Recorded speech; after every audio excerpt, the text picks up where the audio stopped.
In the sleepy village of St. Mary Mead, a stolen locket whispers of murder, and Miss Jane Marple's keen eyes catch a spark of rose-embroidered glove that unravels a deadly conspiracy. Was Clara Brent, the secretive nurse, poisoning her way to fortune? Did Roger Morley, the charming heir, betray his aunt for gold? Or does a shadowy doctor pull the strings from afar? As teacups hide cyanide and letters burn with secrets, one question haunts: can Miss Marple's tiny spark ignite the truth before a killer strikes again? Dive into a twisting tale of deception, where every clue leads to a shattering revelation. Chapter 1. The Whisper in St. Mary Mead. The late summer sun draped St. Mary Mead in a golden haze, softening the edges of its thatched cottages and casting dappled shadows across the cobblestone lanes. From her cottage window, Miss Jane Marple sat knitting, her needles clicking in a rhythm as steady as the village clock tower's chime. The roses in her garden nodded lazily in the breeze, their petals catching the light like tiny mirrors. To an outsider, St. Mary Mead was a postcard of tranquility, a place where time seemed to pause, where gossip was the currency of the day, and where secrets, if they existed, were buried beneath layers of propriety. But Miss Marple, with her sharp eyes and sharper mind, knew better. Beneath the village's idyllic surface, currents of intrigue flowed as surely as the stream that wound through the meadows. It was a Wednesday, the kind of day when the village tea-shop, Mrs. Hubbard's, buzzed with chatter. Miss Marple, having finished her morning's correspondence, decided a visit was in order. She donned her best straw hat, its brim adorned with a single silk daisy, and set out, her black lace-up shoes tapping lightly on the path. The air carried the scent of freshly baked scones and the faint tongue of lavender from Mrs. Price's garden next door. As she passed the vicarage, a grand Georgian affair, with ivy creeping up its stone walls, she noted the curtains drawn tight, an unusual sight for a house that prided itself on welcoming parishioners. Mrs. Hubbard's tea-shop was a cozy haven, its windows steamed from the kettle, and its tables crowded with villagers, exchanging news over teacups. The bell above the door jingled as Miss Marple entered, greeted by a chorus of good mornings from familiar faces. Mrs. Hubbard, a plump woman with flour-dusted hands and a knack for overhearing everything, bustled over with a tray of scones. "Miss Marple, you're a sight for sore eyes," she said, her voice warm but tinged with excitement. "Have you heard about the vicarage? Quite the to-do." Miss Marple settled into a chair by the window, her knitting bag at her side. The vicarage, you say?" she asked, her tone mild, but her eyes gleaming with interest. "Do tell, Mrs. Hubbard, I've been rather out of touch this morning." Mrs. Hubbard leaned in, her voice dropping to a conspiratorial whisper. "It's that locket of Mrs. Morley's, God rest her soul.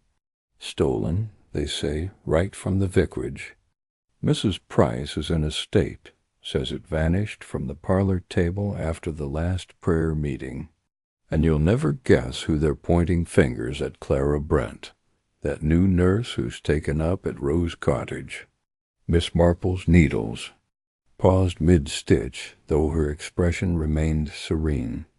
"Clara Brent," she repeated softly, as if tasting the name. "The young woman who arrived in spring? A nurse, I believe." "That's the one," Mrs. Hubbard said, nodding vigorously. "Quiet sort, keeps to herself, but there's talk. She was seen arguing with Mrs. Morley the night before she passed. And now the locket's gone engraved with a rose and a ma. It was. Priceless, or so Mrs. Price says, though I reckon it's more sentimental than gold."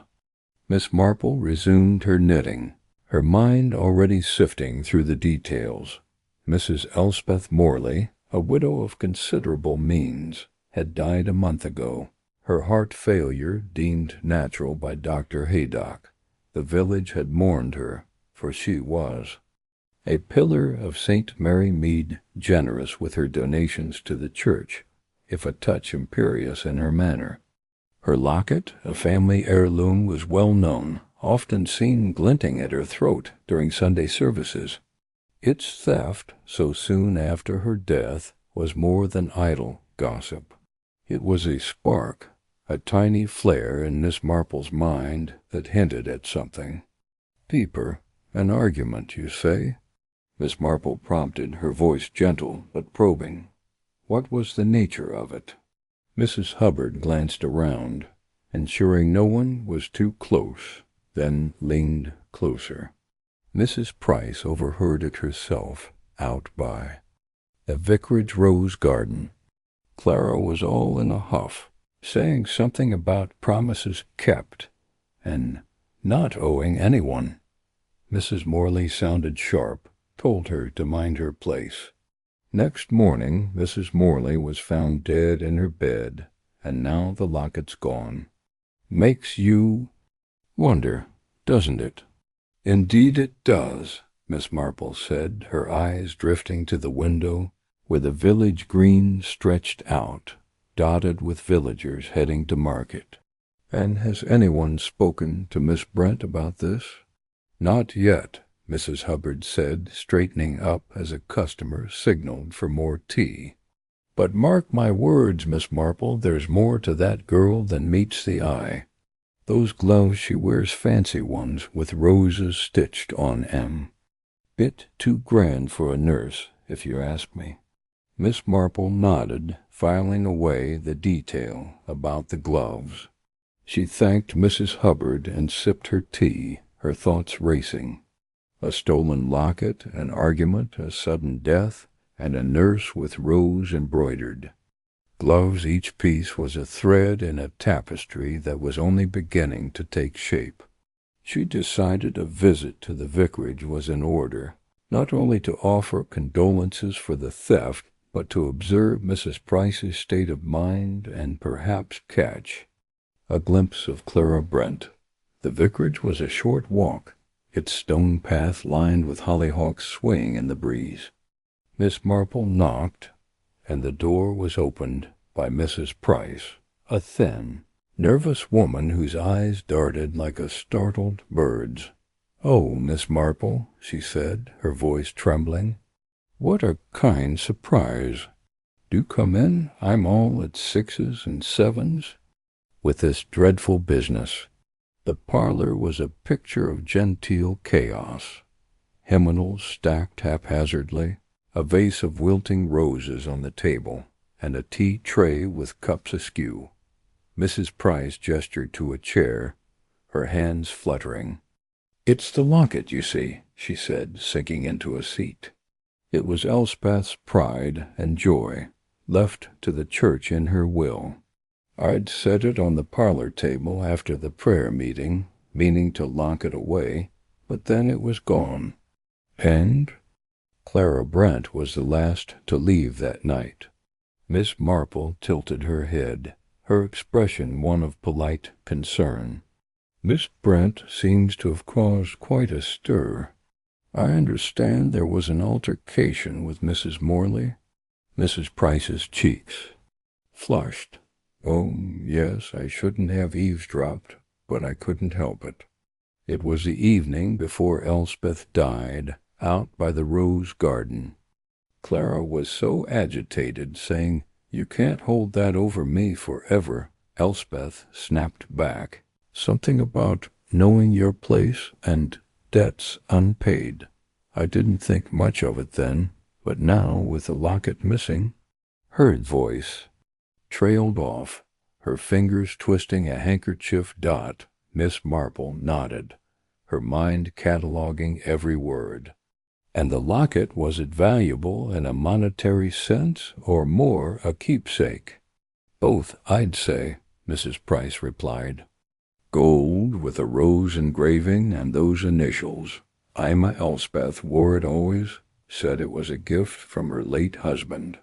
She meant to leave it to the church for safekeeping, to be displayed in the vestry.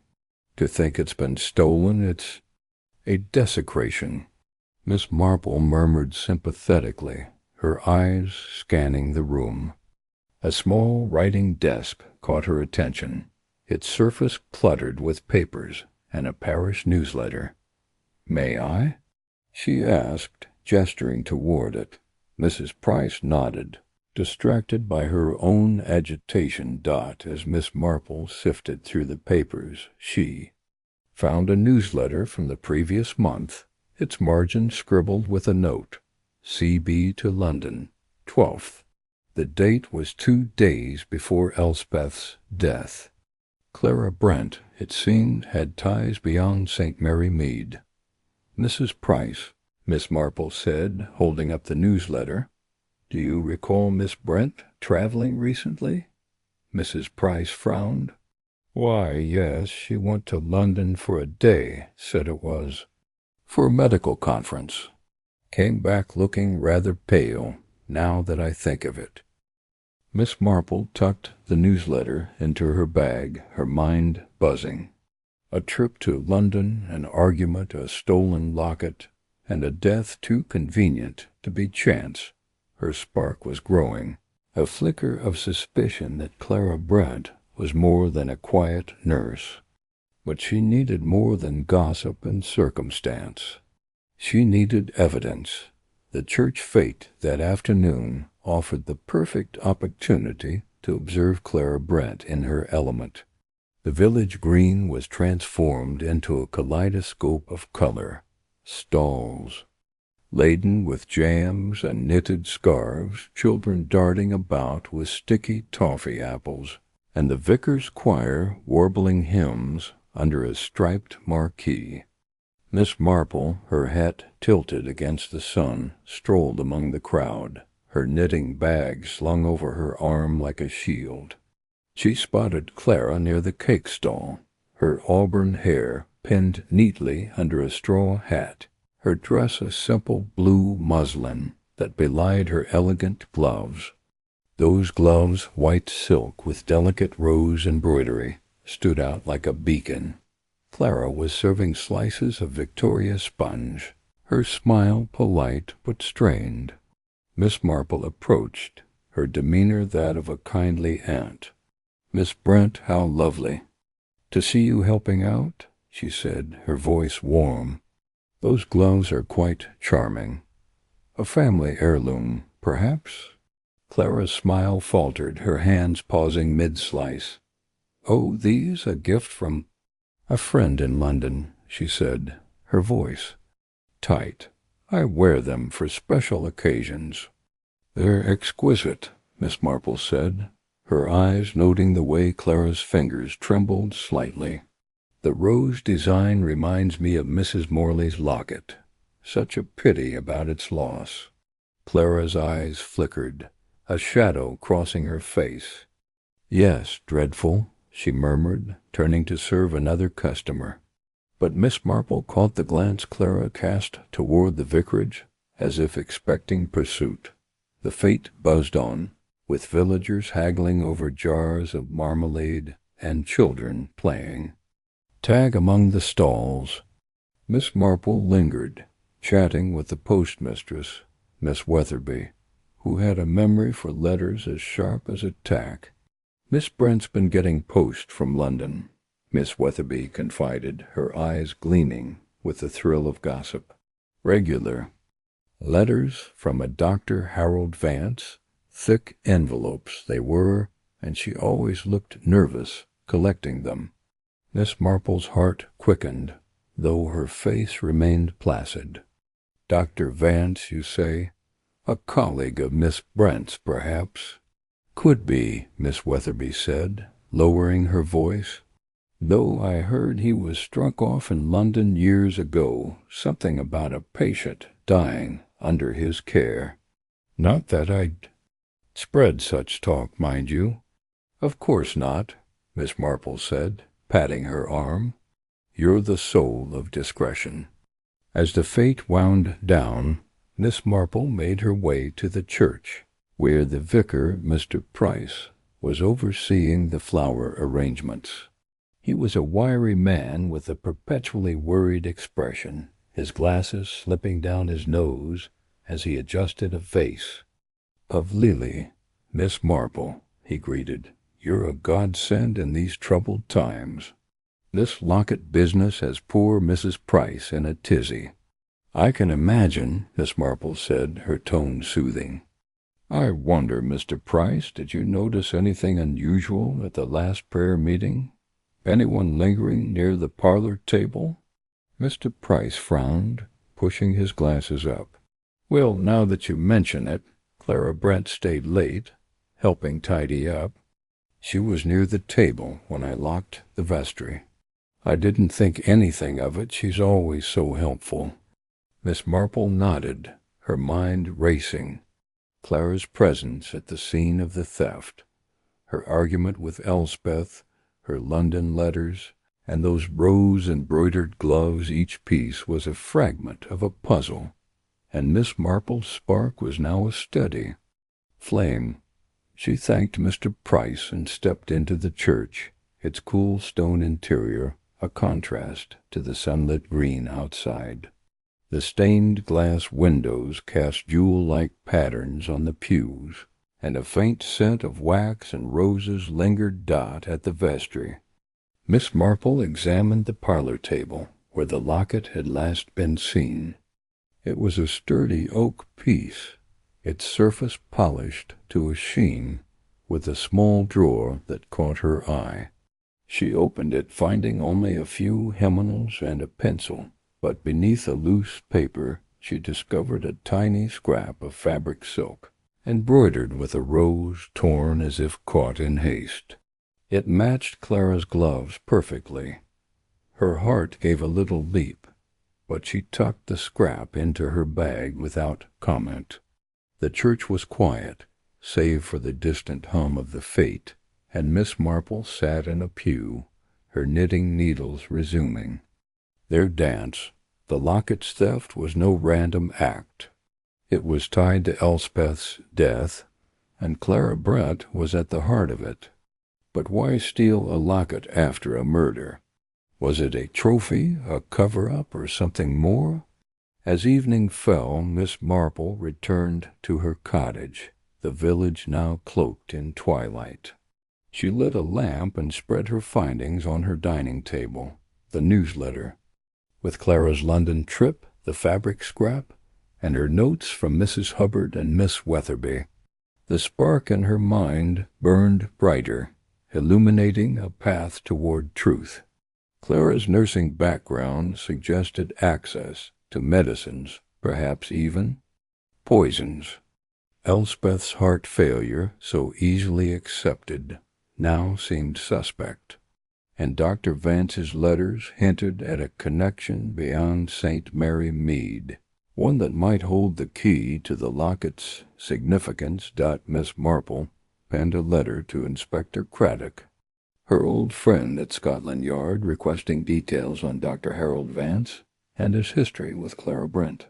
She sealed it with care, her handwriting neat and precise, and placed it in her bag for the morning post.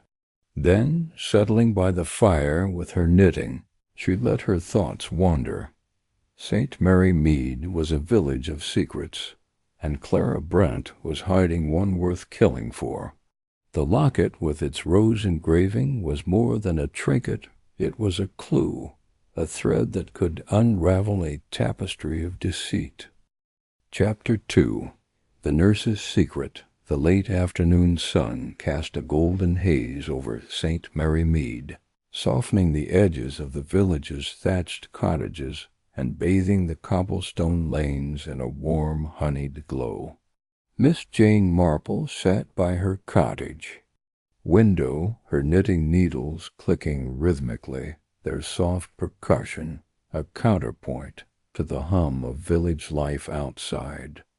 Her sharp eyes, however, were not on the half-finished scarf in her lap, but on the figure hurrying past her garden gate, Clara Brent, her dark coat flapping like a raven's wings, her face taut with a nervousness that Miss Marple found impossible to ignore. The whispered rumor of the stolen locket, with its rose engraving and cryptic initials, had already set her mind alight. Now Clara's hurried steps and the faint clink of glass in her satchel fanned that tiny spark into a quiet, persistent flame. Miss Marple set her knitting aside and adjusted her spectacles, her thoughts turning to the invitation she had secured for tea at Clara's cottage that very afternoon. It was a pretext. Of course, knitting patterns were the flimsiest of excuses, but Miss Marple had long mastered the art of blending into the village's tapestry, her curiosity cloaked in the guise of neighborly warmth. Clara, with her guarded smiles and city-bred reserve, was a puzzle, and Miss Marple intended to find the first piece. The walk to Clara's cottage was a short one, past the vicarage with its sagging rose trellis and the butcher's shop where Mr. Hodges was sweeping sawdust from his stoop. The air carried the crisp bite of autumn, mingling with the scent of freshly baked bread from the bakery. Clara's cottage, a modest affair at the edge of the village green, stood apart from its neighbors, its windows curtained tightly, as if guarding secrets from prying eyes. Miss Marple knocked lightly, her lace-gloved hand steady, and waited. The door opened, and Clara appeared, her dark hair pinned neatly, but her eyes betraying a flicker of unease. "Miss Marple, how kind of you to come," she said, her voice smooth but with an edge like a polished blade. "Do come in. I've just put the kettle on." "Thank you, my dear," Miss Marple replied, stepping into the small parlor. The room was tidy, almost austere, with a single vase of wilting marigolds on the table, and a shelf of books that seemed more for show than reading. A faint medicinal smell lingered, sharp and chemical, cutting through the expected aroma of tea and scones. Miss Marple's eyes darted to the shelf, where a worn medical journal peeked out from a stack of recipe books, its spine cracked and pages dog-eared. They settled at the table, and Clara busied herself with the tea tray, her movements quick and precise like a nurse tending a patient. "I hope you like chamomile," she said, pouring the steaming liquid into delicate china cups. "It's soothing, don't you think?" "Oh, quite," Miss Marple said, her smile gentle but her gaze sharp, "though I confess I'm more partial to a strong Darjeeling. It clears the mind, you know, for puzzles and such." She paused, letting the word linger, and watched Clara's fingers tighten briefly around the teapot. "Puzzles?" Clara asked, her tone light but her eyes narrowing slightly. "I didn't know you were fond of them." "Oh, yes," Miss Marple said, sipping her tea. "Village life is full of little mysteries, don't you find? Like that business with Mrs. Morley's locket. Such a curious thing to go missing." Clara's cup clinked against its saucer, a faint tremor betraying her composure. "I'm sure it'll turn up," she said quickly.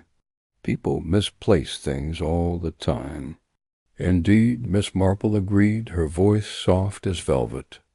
"Though it's odd, isn't it, how some things vanish just when they're most needed, like a key to a locked door or a clue to a secret." Clara's smile faltered, and she rose to fetch a plate of biscuits, her movements a touch too brisk. Miss Marple took the opportunity to glance at the bookshelf again. The medical journal, half hidden, bore a title in faded gold, Cardiac Pharmacology. Beside it, a small glass vial caught the light, its label smudged but legible enough to read. Digitalis. Miss Marple's heart quickened, though her face remained serene. Digitalis, a heart medication, was a double-edged sword, life-saving in small doses, lethal in excess. And Elspeth Morley, poor soul, had suffered from a weak heart. "You're quite the reader, aren't you, Clara?" Miss Marple said as Clara returned with the biscuits. "That journal looks fascinating. From your nursing days, I presume?" Clara's cheeks flushed, and she waved a hand dismissively. "Oh, that old thing? Just something I kept from my time in London. I don't read it any more. Nursing was demanding. I prefer simpler things now, like knitting." Miss Marple nodded, her eyes twinkling with a knowing glint. "Of course, my dear. Though I imagine nursing gave you such insight into people's frailties. Hearts, especially, they're so delicate, aren't they?" Clara's lips pressed into a thin line, and she changed the subject, offering Miss Marple a biscuit with a forced smile. But the spark in Miss Marple's mind burned brighter. The veil, the journal, Clara's unease, it all pointed to a knowledge that could be wielded with precision, like a scalpel. She resolved to dig deeper, but first she needed to know more about Clara's past. After tea, Miss Marple excused herself, citing a need to check on her roses, though her true destination was the village post office. The postmistress, Mrs. Tuttle, was a font of information, her memory as sharp as her tongue was loose. The post office, a cramped room filled with the scent of ink and old paper, buzzed with the comings and goings of villagers collecting letters and parcels. Mrs. Tuttle stood behind the counter, sorting mail with the efficiency of a general marshalling troops. "Good afternoon, Mrs. Tuttle," Miss Marple said, her voice warm as she leaned on the counter. "I was wondering if you might help me with a small matter. I'm trying to recall if Miss Brent Clara, that is, has been receiving much post lately. I promised to pass along a knitting pattern, you see, but I'd hate to bother her if she's busy with correspondence." Mrs. Tuttle's eyes gleamed with the thrill of gossip. "Oh, Clara Brent gets her fair share of letters, Miss Marple. Most of 'em from London, mind you. Thick envelopes, too, from a Dr. Harold Vance. I reckon he's a friend from her nursing days. Always marked urgent, though she never seems in a hurry to open M. Dr. Vance, you say?" Miss Marple's tone was casual, but her mind raced. "How interesting. I suppose they must have worked closely together." Mrs. Tuttle leaned closer, lowering her voice. "If you ask me, there's more to it. I heard mind it's just talk that Dr. Vance was mixed up in some trouble in London. Something about a patient and wrong medicine. Clara was his nurse then, or so they say." Miss Marple's fingers tightened around her handbag, but her smile remained placid. "Village talk is often just that, talk," she said lightly. "Though it's curious, isn't it, how past connections linger? Thank you, Mrs. Tuttle. You've been most helpful." As she stepped back into the fading sunlight, Miss Marple's thoughts churned. Dr. Harold Vance, a malpractice scandal, and Clara's nervous demeanor formed a constellation of clues, each point glinting with possibility. The digitalis vial was no coincidence, nor was Clara's guarded nature. But what tied her to Elspeth Morley's death? And why the locket with its rose and initials E? Miss Marple needed more than village gossip. She needed facts. That evening, the village hall glowed with the warmth of lanterns and the chatter of a small gathering. The Women's Institute was hosting a meeting to plan the autumn harvest festival, and Miss Marple, ever the dutiful villager, attended with her knitting bag in tow. The hall smelled of polished wood and lavender, and the tables were laden with tea-urns and plates of homemade scones. Clara was there, standing near the back, her dark eyes scanning the room as if searching for an escape. Miss Marple noted her posture stiff, like a deer sensing a predator. Mrs. Clement, the vicar's wife, bustled over, her face flushed from organizing. "Miss Marple, you must try Mrs. Hodge's lemon drizzle cake. It's divine." "Thank you, Mrs. Clement," Miss Marple said, accepting a slice. "I was just admiring Clara's gloves earlier. Such lovely embroidery. Did you notice the roses on them? Quite like the one on Mrs. Morley's locket, don't you think?" Mrs. Clement's eyes widened. "Oh, now that you mention it, yes. I saw Clara wearing those gloves the night she argued with Elspeth at the vicarage. Quite a heated exchange, though I couldn't hear the words.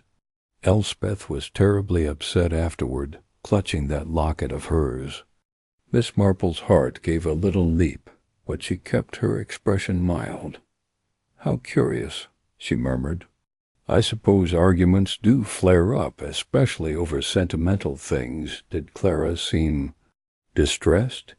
"Very," Mrs. Clement said, lowering her voice. She left in a huff, and Elspeth was pale as a ghost. The next day, poor Elspeth was gone.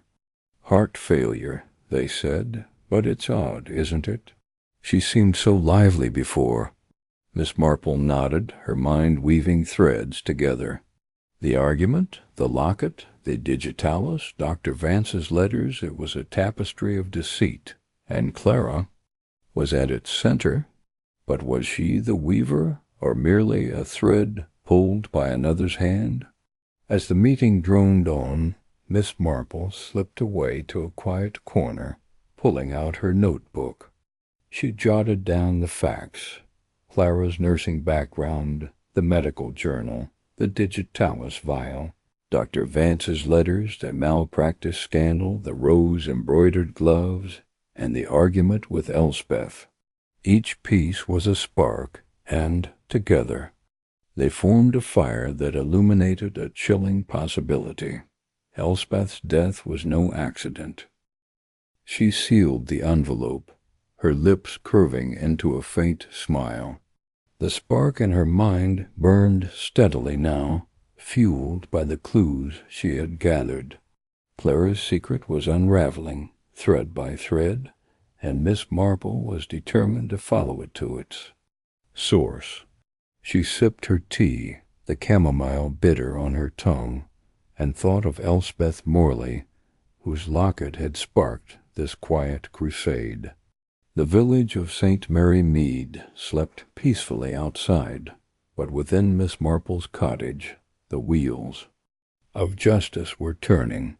The next morning Miss Marple woke to the sound of bird-song and the faint clatter of the milkman's cart.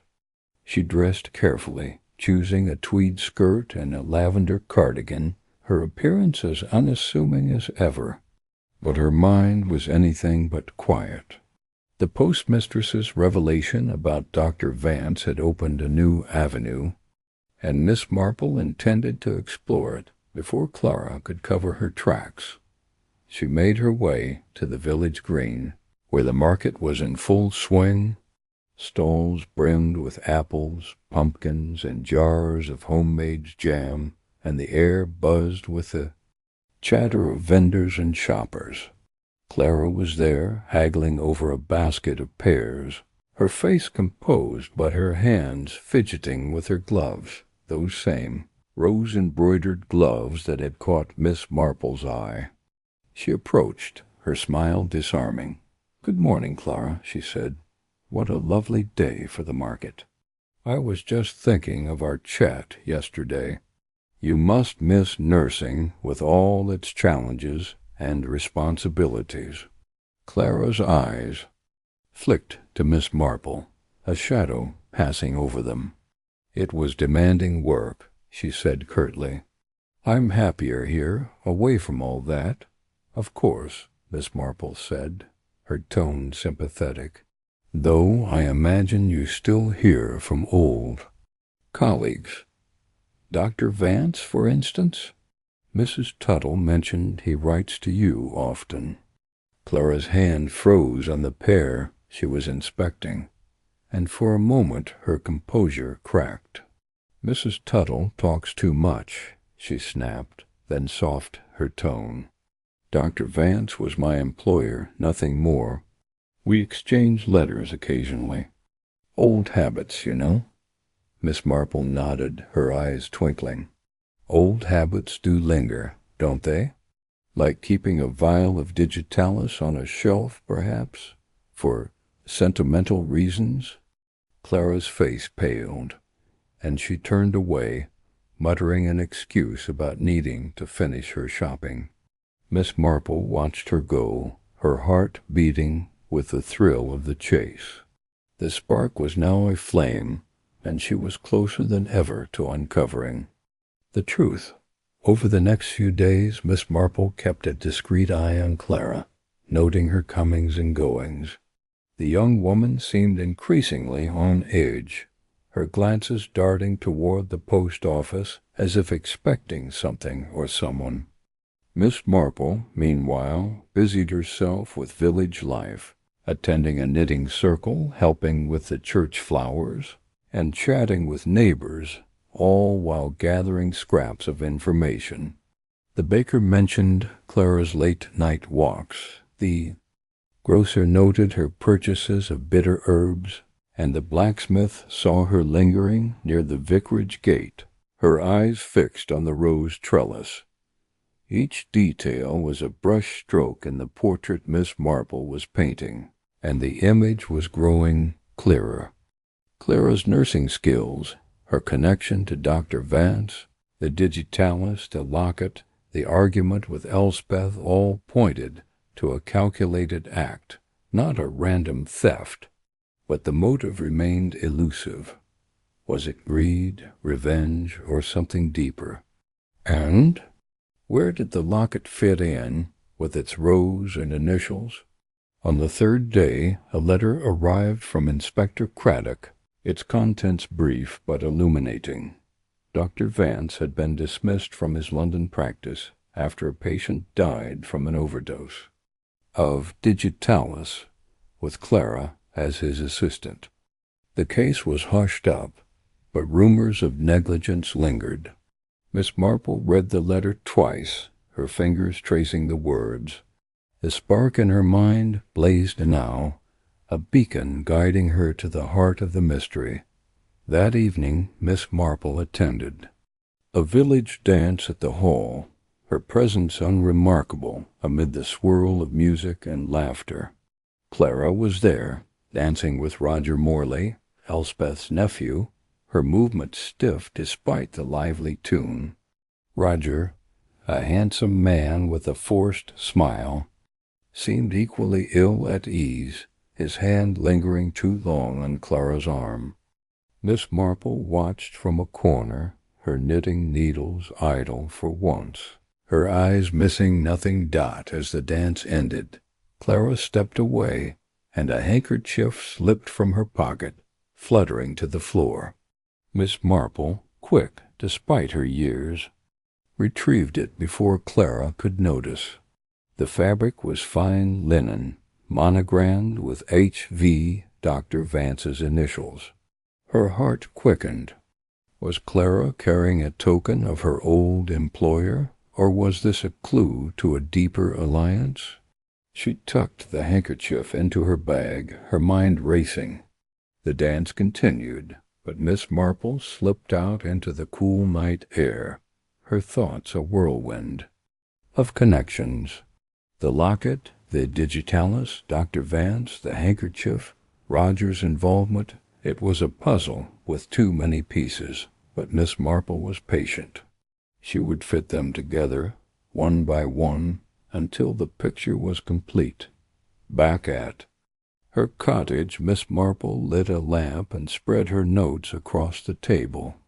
The handkerchief lay beside the vial's description, the journal's title, and Craddock's letter. She sipped her tea, the chamomile a reminder of Clara's nervous hospitality, and let her mind wander. The spark that had ignited with the Locket's rumor was now afire, its light casting shadows on the truth. Clara was no mere thief, she was a player in a deadly game, and Dr. Vance was the key dot as the clock struck midnight. Miss Marple sealed another letter to Craddock, requesting more details on Vance's current whereabouts. She leaned back in her chair, her knitting forgotten, and smiled. The nurse's secret was unraveling, and Miss Marple was one step closer to shattering a killer's alibi. Chapter 3. The doctor's shadow, the morning mist, clung to St. Mary Mead like a shroud, softening the edges of the village's thatched roofs and cobblestone lanes. In her cottage, Miss Jane Marple sat by the window, her knitting needles clicking rhythmically, a soft counterpoint to the patter of rain against the panes. A letter had arrived from London, its edges crisp despite the journey, sealed with the unmistakable crest of Scotland Yard. Inspector Craddock's precise handwriting promised revelations, and as Miss Marple slit the envelope with a silver letter opener, her sharp eyes gleamed with anticipation. A whispered rumor had ignited her curiosity. Now a cryptic letter hinted at a scandal that could unravel Clara, Brent's carefully woven alibi.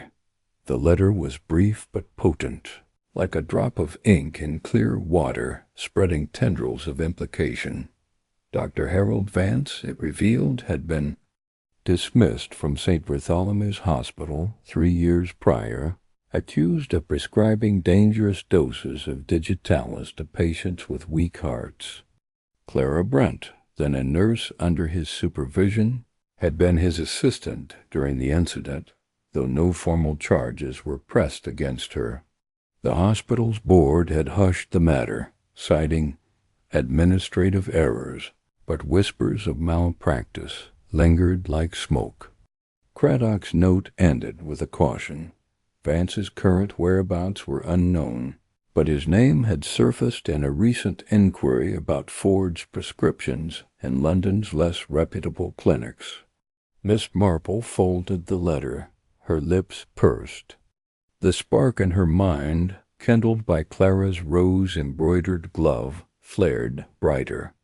A nurse, a doctor, a drug digitalis, no less, and a dead woman whose heart had supposedly failed her. The threads were aligning, but the pattern remained elusive. She donned her tweed coat and a sensible hat, the brim tilted to shield her eyes from the drizzle, and set out for the village chemist. Mr. Gibbs, a wiry man with spectacles perpetually, sliding down his nose, was arranging bottles behind the counter when she entered. The shop smelled of camphor and lavender, a sharp contrast to the damp earthiness outside. "Good morning, Miss Marple," he said, peering over his glasses. "Caught in the rain, I see. Need something for a chill?" "Oh, nothing so serious, Mr. Gibbs," she replied, her voice light but her eyes keen.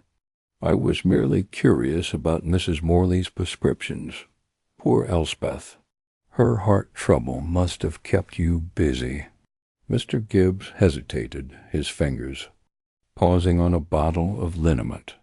"Well, now, Miss Marple, you know I'm not one for gossip, but since you ask, Mrs. Morley did have a standing order for digitalis. Clara Brent collected it regular like, being her nurse and all. Mind you, the last order was peculiar larger than usual, enough for months, I queried it, but Clara said it was on Dr. Vance's advice, sent from London. Dr. Vance? Miss Marple's tone was mild, but her mind seized a name like a cat pouncing on a mouse. How thoughtful of him to oversee her care from afar. Mr. Gibbs frowned, adjusting his spectacles. Thought it odd myself. Never met the man, but Clara swore by him. Said he was a specialist. The prescription looked proper, so I filled. He leaned closer, lowering his voice. Between you and me, Miss Marple, Clara was particular about that order. Paid cash, no receipt, which isn't her usual way. Miss Marple nodded, her face a mask of polite interest, but her thoughts raced. A large quantity of digitalis, a drug that could steady a heart or stop it if misjudged. And Clara, so careful, so secretive, avoiding a paper trail. The spark in her mind glowed hotter, casting light on a possibility too grim to voice aloud. She thanked Mr. Gibbs, purchased a tin of peppermint lozenges as a pretext, and stepped back into the rain. Her umbrella shielding her from more than the weather. The village square was alive with preparations for the annual spring dance, a tradition that drew young and old to the assembly hall under strings of paper lanterns. Despite the drizzle, volunteers bustled about, hanging bunting and arranging chairs.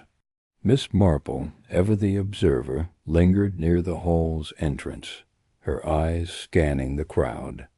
Clara Brent was there, her auburn hair pinned neatly under a scarf, directing a group of girls with a practiced smile. But her movements were sharp, her glances darting, as if expecting an unwelcome guest.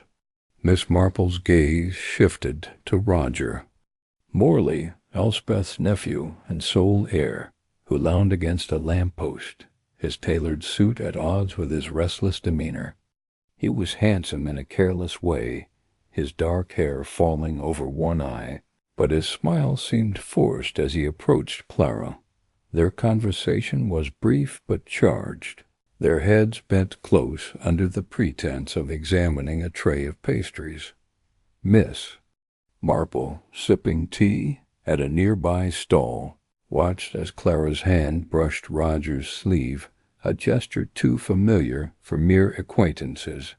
Then, as Roger turned to greet a passing villager, a handkerchief slipped from his pocket, fluttering too. The wet cobblestones, Miss Marple's eyes narrowed. The cloth was fine linen, monogrammed with a bold H.V. In crimson thread, Dr. Harold Vance's initials, unmistakable and damning. She waited until Roger moved away, distracted by a group of young women admiring his charm, before retrieving the handkerchief. Its embroidery was meticulous, the crimson thread catching the light like a warning. Miss Marple tucked it into her handbag, her fingers brushing the letter from Craddock. The spark in her mind burned fiercely now, illuminating a connection between Clara, Roger, and the elusive Dr. Vance. Was Roger a conspirator or merely a pawn in a larger game? Clara's nervous glances and Roger's forced smile suggested a shared secret, one tied to the locket, the digitalis, and Elspeth's untimely death. The dance that evening was a kaleidoscope of color and sound, the assembly hall aglow with lanterns and alive with laughter. Miss Marple, seated in a corner with her knitting, watched the villagers swirl across the floor. Clara, in a green dress that set off her auburn hair, danced with Roger, their steps polished, but their expressions guarded. Miss Marple noted the way Clara's eyes flicked to the door, as if expecting an interruption. Roger, meanwhile, laughed too loudly, his hand lingering on Clara's waist. Their partnership was a performance, and Miss Marple was an attentive audience dot as the band struck up a lively reel. Miss Marple slipped outside, the cool night air a relief after the hall's warmth. She found a bench near the rose garden, its blooms heavy with rain, and examined the handkerchief under the glow of a lantern. The HV was identical to the embroidery on Clara's glove, the same precise stitches, the same vivid thread. A coincidence? Miss Marple thought not. In her experience, coincidences were merely clues in disguise, and this one pointed to a deeper alliance. Had Clara embroidered the handkerchief for Vance, or was it a gift from Roger, signaling his complicity? The spark in her mind flared, urging her to dig deeper. She returned to the hall, her steps brisk despite the ache in her knees. The dance was in full swing, but Clara was nowhere to be seen. Roger, however, was at the refreshment table, pouring punch with a practiced charm. Miss Marple approached, her smile disarming. "Such a lovely evening, Mr. Morley," she said, accepting a glass. "Though I dare say you've lost your handkerchief. I found one outside, monogrammed HV, quite distinctive." Roger's hand faltered, a splash of punch staining his cuff. "Oh, that old thing," he said, his laugh brittle. "Must be a family heirloom. Aunt Elspeth was fond of such trinkets." His eyes, however, betrayed him, darting to the door, where Clara had reappeared, her face pale. "Indeed," Miss Marple said, her tone gentle but her gaze piercing. "It's curious how small things, a locket, a glove, a handkerchief, can tell such stories." She sipped her punch, watching Roger's composure fray. He excused himself, claiming a need for air, and Miss Marple let him go, satisfied with the seed she'd planted. The spark in her mind was a steady flame now, illuminating a path toward the truth. Back at her cottage, Miss Marple lit a lamp and spread her findings on the table. The letter from Craddock, the chemist's revelation, and the handkerchief, its crimson HV, stark against the linen. She took a sample of the embroidery thread, winding it carefully around a spool, intending to compare it to Clara's gloves. Her knitting lay forgotten as she sketched a timeline of Elspeth's final days, marking the dates of Clara's digitalis orders, Roger's visits to the estate, and Elspeth's death. The pattern was emerging, like a tapestry woven with threads of greed, betrayal, and poison. The rain had stopped, leaving the village quiet save for the distant hum of the dance. Miss Marple sat back, her eyes half closed, her mind racing. Clara's nursing skills, Vance's scandal, Roger's charm, they were pieces of a puzzle, and the locket was its heart. But why had Elspeth died? A locket alone was no motive for murder, nor was a handkerchief. Digitalis, however, was another matter. A drug to heal or to harm in the hands of a nurse with a secret and a nephew with debts. And Dr. Vance, the shadow. Behind them both, pulling strings from afar, she rose, her movements deliberate, and penned a note to Mrs. Price at the vicarage, requesting a closer look at Clara's gloves, left behind at the church fete. The rose embroidery was the key. She was certain a tiny spark that could ignite the truth. As she sealed the note, Miss Marple smiled, her satisfaction tempered by caution. The dance had revealed more than steps. It had shown her the players in a deadly game. Roger's unease, Clara's absence, the handkerchief's monogram, they were clues, each one a step closer to unraveling the killer's alibi. The village of St. Mary Mead awoke to a dawn that promised clearer skies, though the air still held the damp chill of yesterday's rain. Miss Marple, fortified by a cup of tea and a slice of toast, set out early, her destination the vicarage. Mrs. Price, ever eager to assist, had responded promptly to her note, confirming that Clara's gloves were still in the lost and found basket, overlooked amid the fates' chaos. Miss Marple's steps were brisk, her mind replaying the previous night's observations. Roger's faltering smile, Clara's fleeting absence, the handkerchief's damning initials. The vicarage was a quaint stone building, its garden a riot of spring blooms despite the season's indecision. Mrs. Price greeted her at the door, her round face flushed with the morning's chores. "Miss Marple, you're a marvel for remembering those gloves," she said, leading her to the parlor. "Clara hasn't asked for them, which is odd, considering how particular she is about her things. People often overlook what they most wish to hide," Miss Marple replied, her tone mild but her eyes sharp. The gloves retrieved from a wicker basket were, as she remembered, soft leather, one adorned with a rose and crimson thread, the stitches identical to those on Roger's handkerchief. She examined them under the pretense of admiring the craftsmanship, her fingers tracing the embroidery.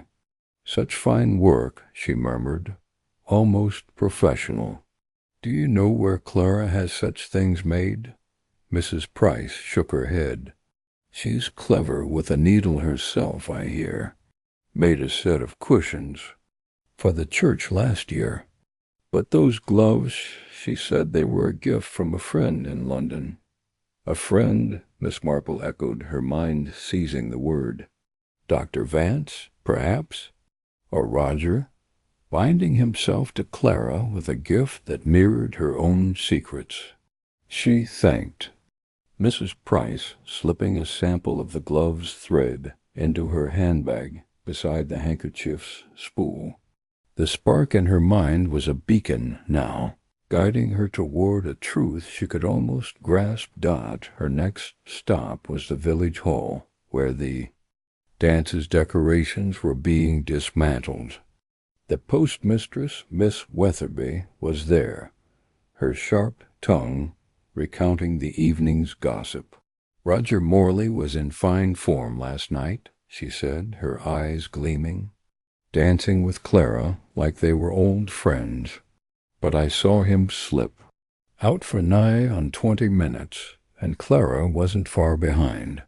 Up to no good, if you ask me." Miss Marple smiled, encouraging the flow of words. "Young people do get carried away at dances. Did you notice anything else? Perhaps a visitor from out of town?" Miss Witherby leaned closer, her voice dropping. "Now you mention it, there was a stranger at the edge of the square just before the dance started. Tall man, gray coat, kept to the shadows. Didn't join the festivities, just watched. I thought he might be one of those London types, come to call on Clara. She's had letters from the city, you know, thick ones, sealed. Proper." Miss Marple's heart quickened, but her face remained serene. "How observant you are, Miss Weatherby. I'm sure it's nothing, but I'll mention it to Inspector Craddock. He's so thorough about these things." The postmistress preened, and Miss Marple took her leave, her mind alight with possibilities. A stranger in a gray coat, watching from the shadows. Dr. Vance, perhaps checking on his pawns. The letters, the gloves, the handkerchief, the digitalis, they were a constellation of clues, each pointing to a conspiracy that stretched beyond St. Mary Mead. She returned to her cottage, her steps slower now, weighed by the gravity of her suspicions. That afternoon she sat at her writing desk, her timeline of Elspeth's final days spread before her. She added new entries: the dance, Roger's handkerchief, Clara's absence, the stranger in the gray coat. The digitalis order, confirmed by Mr. Gibbs, was marked in red ink, its date ominously close to Elspeth's death. The locket, with its rose engraving, remained a mystery, but its connection to Clara's gloves was undeniable. And the handkerchief, with its H.V., tied Roger to Vance in a way that could not be ignored. Miss Marple leaned back, her eyes drifting to the garden, where a blackbird sang despite the lingering clouds. The spark in her mind was afire now, its heat urging her forward. She would compare the embroidery threads, consult Craddock about the stranger, and keep a close eye on Roger and Clara. The dance had been a stage, their actions a performance. But Miss Marple was no mere spectator. She was a weaver threading clues into a tapestry that would reveal the killer's hand. As evening fell, she lit her lamp and resumed her knitting, the needles a steady rhythm against her racing thoughts. The village was quiet, but beneath its calm lay a current of deceit. Clara's secrets, Roger's debts, Vance's shadow, they were all part of a deadly dance, and Miss Marple was determined to call the tune. The chapter closed with her smiling, faintly, her satisfaction tempered by the knowledge that the next step would bring her closer to a truth that could shake St. Mary Mead to its core. Chapter 4. The nephew's gambit in the golden haze of a late summer afternoon. St. Mary Mead shimmered with the deceptive calm of a village untouched by time. Yet, beneath the rustling leaves and the cheerful chatter of a parish meeting, a shadow stirred, a shadow cast by Roger Morley's charming smile, which hid a ledger of debts and perhaps a reason to wish his aunt, Elspeth Morley, gone forever. Miss Jane Marple, seated in the corner of the village hall with her knitting needles clicking softly, watched Roger with the keen eye of one who knew smiles could mask the darkest intentions. The parish meeting buzzed with mundane matters, the church roof fund, the scheduling of the harvest festival, and Mrs. Price's fervent plea for volunteers to weed the vicarage garden. But Miss Marple's attention was fixed on Roger, Elspeth's nephew and sole heir, whose polished manners and easy laughter seemed to charm the vicar and the village matrons alike. His auburn hair caught the sunlight streaming through the halls, arched windows, and his tailored jacket spoke of wealth or the pretense of it. Miss Marple, however, noted the frayed cuffs and the faint sheen of sweat on his brow, signs of a man under pressure. Her needles paused as she overheard him deflect a question about his recent travels with a laugh too loud, too quick. "Oh, just a bit of business in London," he said, waving a hand. "Nothing to bore you with." But Miss Marple was not bored. She was intrigued that her suspicions had been kindled days earlier, when the village chemist, Mr. Gibbs, let slip that Roger had been inquiring about Elspeth's heart medication, digitalis, the same drug Clara Brent had ordered insuspiciously. Large quantities. Now, watching Roger charm Mrs. Price with a story about his aunt's love for roses, Miss Marple's mind sparked with the question, was Roger's charm a mask for desperation? The locket, the digitalis, Clara's nervous glances. Each clue was a thread in a tapestry she was beginning to weave, and Roger, she sensed, was a key figure in its pattern. As the meeting adjourned, Miss Marple tucked her knitting into her bag and approached Mrs. Price, who was fussing over a tray of scones. "A lovely gathering, Mrs. Price," she said, her voice gentle but her eyes sharp. "I couldn't help overhearing Roger mention his aunt. Such a devoted nephew, isn't he?" Mrs. Price's face softened, then tightened.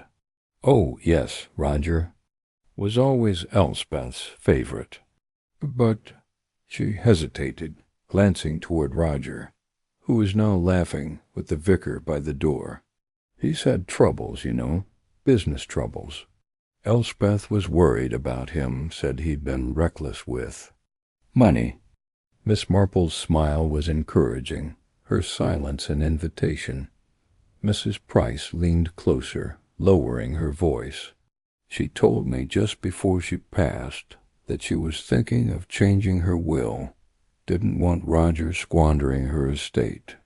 "Oh, but don't repeat that, Miss Marple. It's not my place to gossip." "Of course not," Miss Marple murmured, her mind racing. "A changed will, a nephew in debt, a locket stolen, perhaps to hide a secret." The spark in her mind glowed brighter, urging her to the Morley estate, where answers might lie hidden among Elspeth's belongings. The Morley estate, a rambling Georgian manor on the edge of St. Mary Mead, stood surrounded by overgrown rose gardens and ivy-clad walls. Its grandeur was faded, like a once proud lady past her prime, but it still commanded respect. Miss Marple, arriving under the pretense of delivering a knitted shawl for the church raffle, was greeted by Mrs. Finch, the housekeeper, whose sharp eyes and brisk manner suggested she missed little. "What a kind gesture, Miss Marple," Mrs.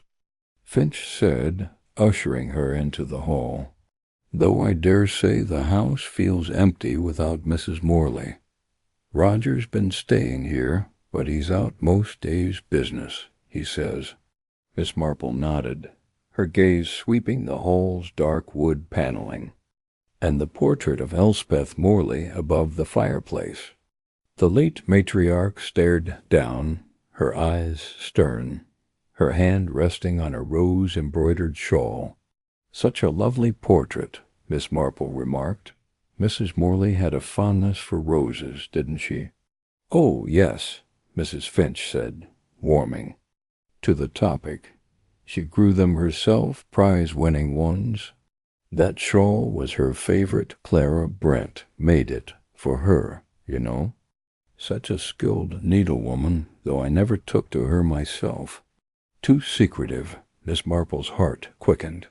Clara again, tied to roses, tied to Elspeth.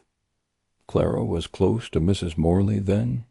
She asked, her tone casual. Mrs. Finch sniffed. "Too close, if you ask me. Always bringing her teas and medicines, fussing like a nurse. And those payments, Mrs. Morley called them consulting fees. But I never saw Clara consult on anything but gossip." "Payments?"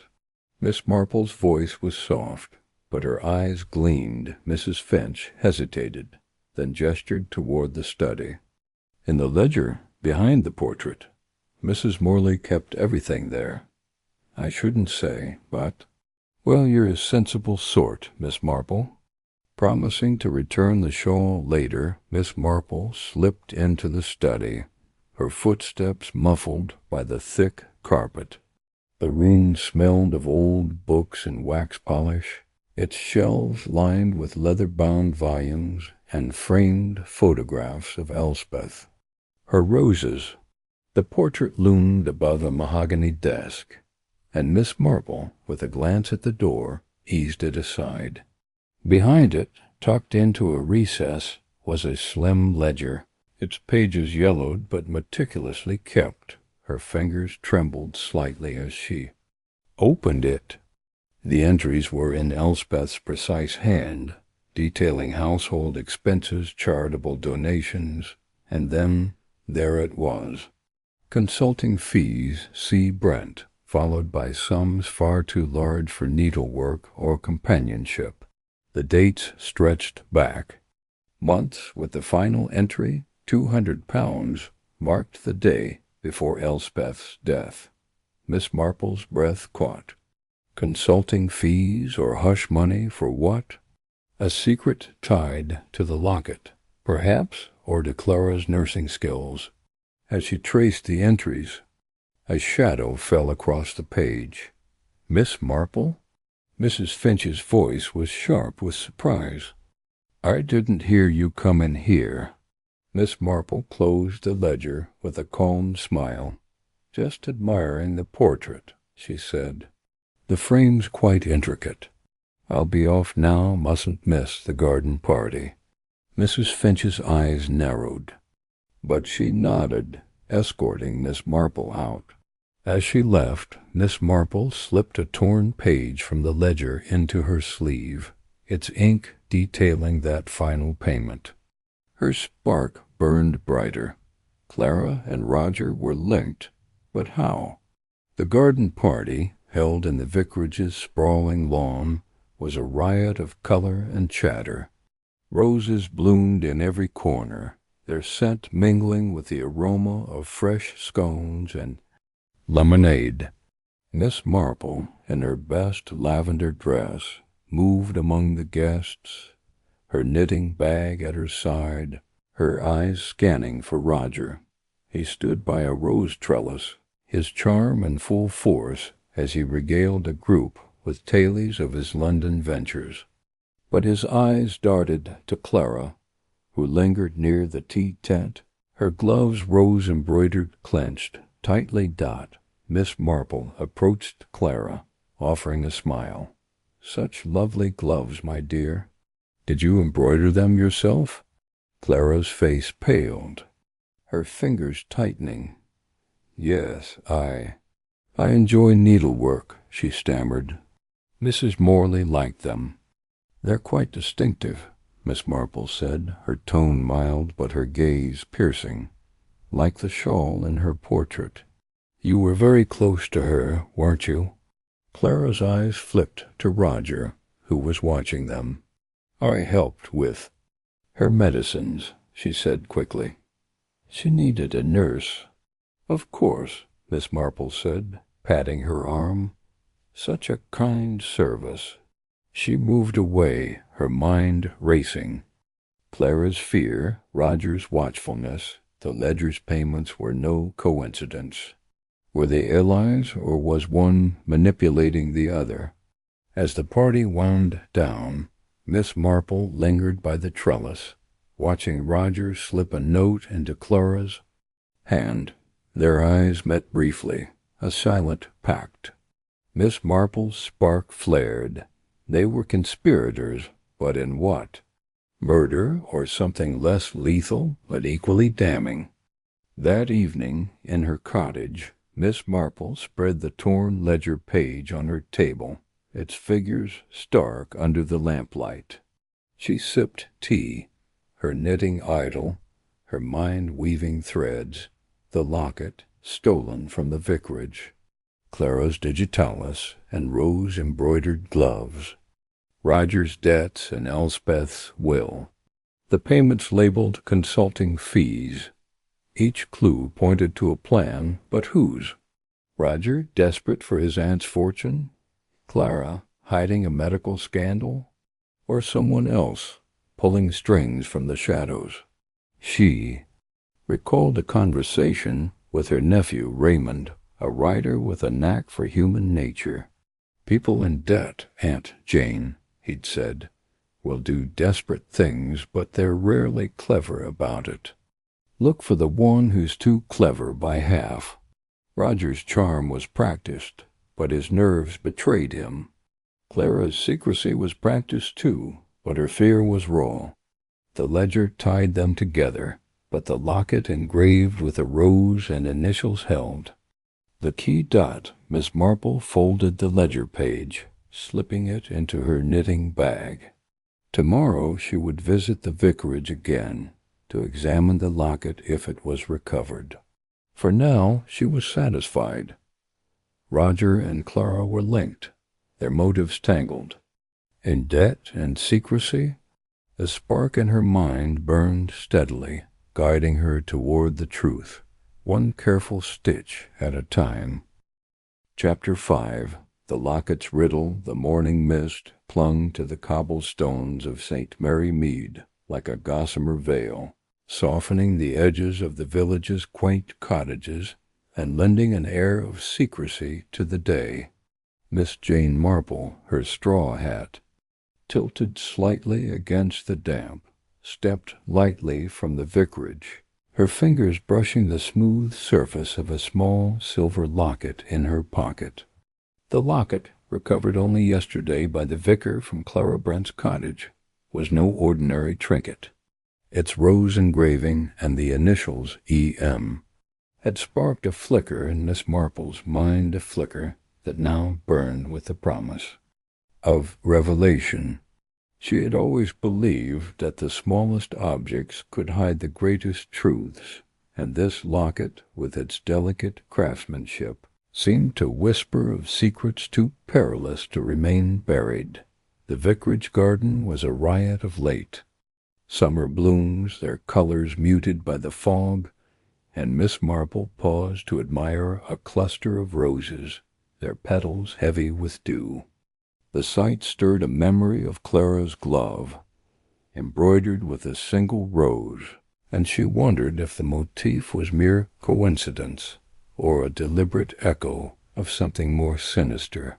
Her destination was the village library, a modest stone building, where dusty records and idle gossip might yield answers. But first she stopped at the post office, where Miss Hartnell, the postmistress, was known to wield her knowledge of village comings and goings like a well-honed blade. "Good morning, Miss Hartnell," Miss Marple said, her voice as gentle as the breeze that stirred the mist. The postmistress, a stout woman with a penchant for florid hats, looked up from sorting letters, her eyes gleaming with the prospect of conversation. "Morning, Miss Marple. Dreary day, isn't it?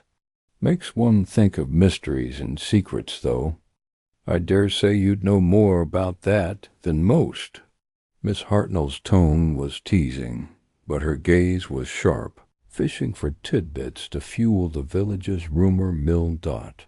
Miss Marple smiled, her eyes crinkling with practiced innocence. "Oh, I'm just an old woman with too much time on her hands. But I was wondering if you'd seen Clara Brent lately. She's been so busy, hasn't she? Always rushing about, delivering letters or perhaps receiving them." Miss Hartnell's lips pursed, as if weighing the value of her information. "Clara, you say? Well, she's been in and out, collecting parcels and such. Had a letter from London just last week, addressed in a man's hand. Quite fancy stationery, too, with a crest. I thought it odd for a nurse, but then she's not. One for sharing, is she? A crest, you say?" Miss Marple's tone was light, but her mind was already turning. How curious. Did it have a name, perhaps? Miss Hartnell leaned closer, her voice dropping to a conspiratorial whisper. "Didn't catch the name, but the envelope was from some clinic in Harley Street. I remember because the postmark was smudged, and I had to squint to read it. Clara snatched it up quick as you like, didn't even say thank you." Miss Marple nodded, tucking the detail away like a skein of wool. "Thank you, Miss Hartnell. You're always so observant." She left the post office with a spring in her step, the locket in her pocket seeming to grow heavier with each new piece of the puzzle. The library was quiet, save for the soft rustle of pages and the occasional cough from Mr. Pye, the librarian, who sat behind a desk piled high with books.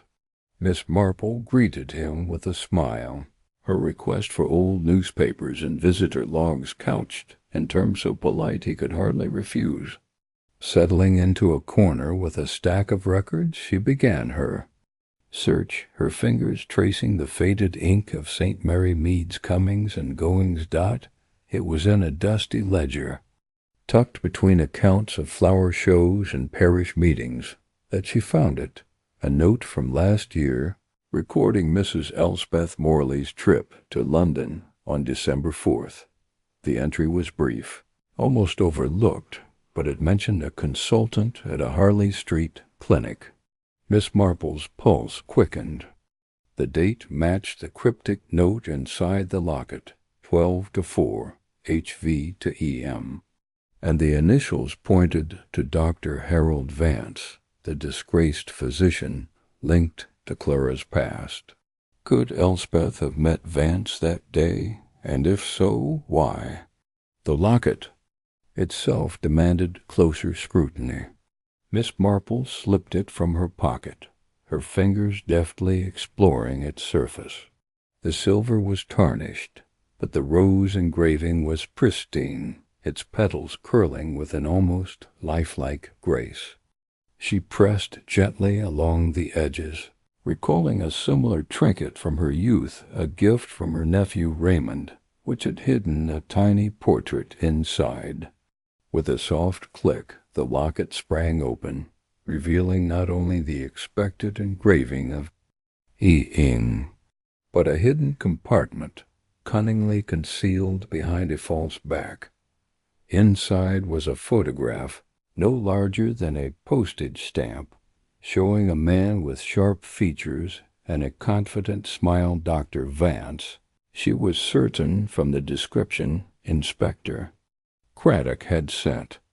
Tucked beside it was a slip of paper, its ink faded but legible. 12 to 4, HV to EM. The note was no mere memento. It was a record, a proof of a meeting that might have sealed Elspeth's fate. Miss Marple's spark of suspicion flared into a flame. The locket was not just a stolen trinket. It was the key to a conspiracy. She closed the locket with care, her mind racing. Clara's presence at the clinic, confirmed by Miss Hartnell's gossip, suggested she had facilitated Elspeth's visit. But why?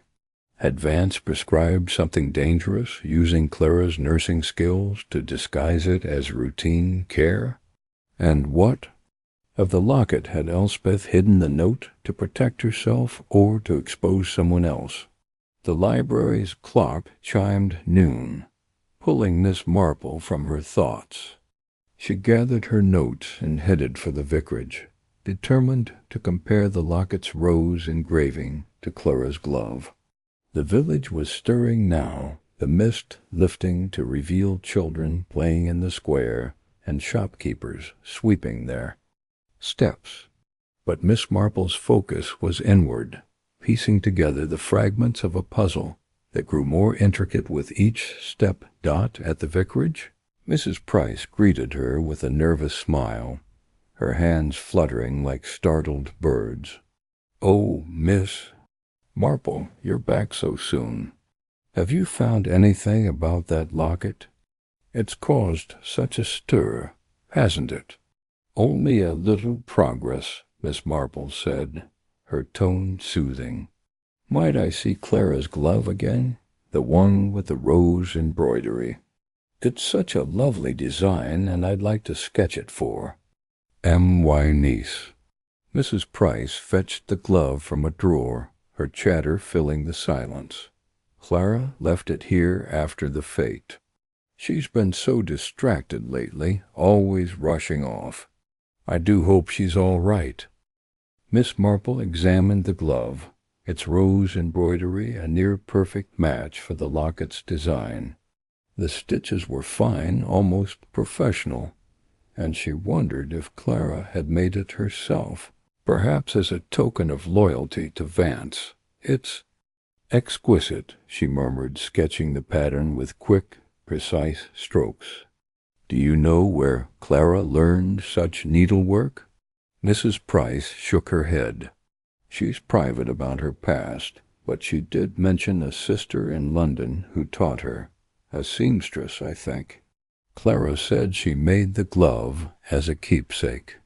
"Ah, keepsake," Miss Marple thought, or a marker of complicity. She thanked Mrs. Price and left, her sketch tucked into her handbag, alongside the locket. The connection between the glove and the locket was undeniable, but its meaning remained elusive. Was the rose a symbol of affection, a code, or a warning? That afternoon, Miss Marple took tea at the Blue Boar Inn, where the village's gossip flowed as freely as the Darjeeling. She chose a corner table, her ears attuned to the chatter of farmers and shopkeepers. It was Mrs. Bantry, her old friend, who provided the next clue, bustling in with a tale of a stranger seen near the Morley estate the night before Elspeth's death. A tall man, dressed like a city gent, Mrs. Bantry said, her eyes wide. Mrs. Finch swore he was lurking by the gate, but he vanished before she could call out. Miss Marple's fingers paused on her teacup. A city gent, you say? Did Mrs. Finch mention anything else, perhaps a crest on his coat, or a rose in his lapel? Mrs. Bantry frowned, thinking. She didn't say, but I could ask. Why, Jane, you've got that look in your eye. What are you thinking? Oh, nothing definite, Miss Marple said, her smile enigmatic. Just that strangers in St. Mary Mead are rarely as strange as they seem.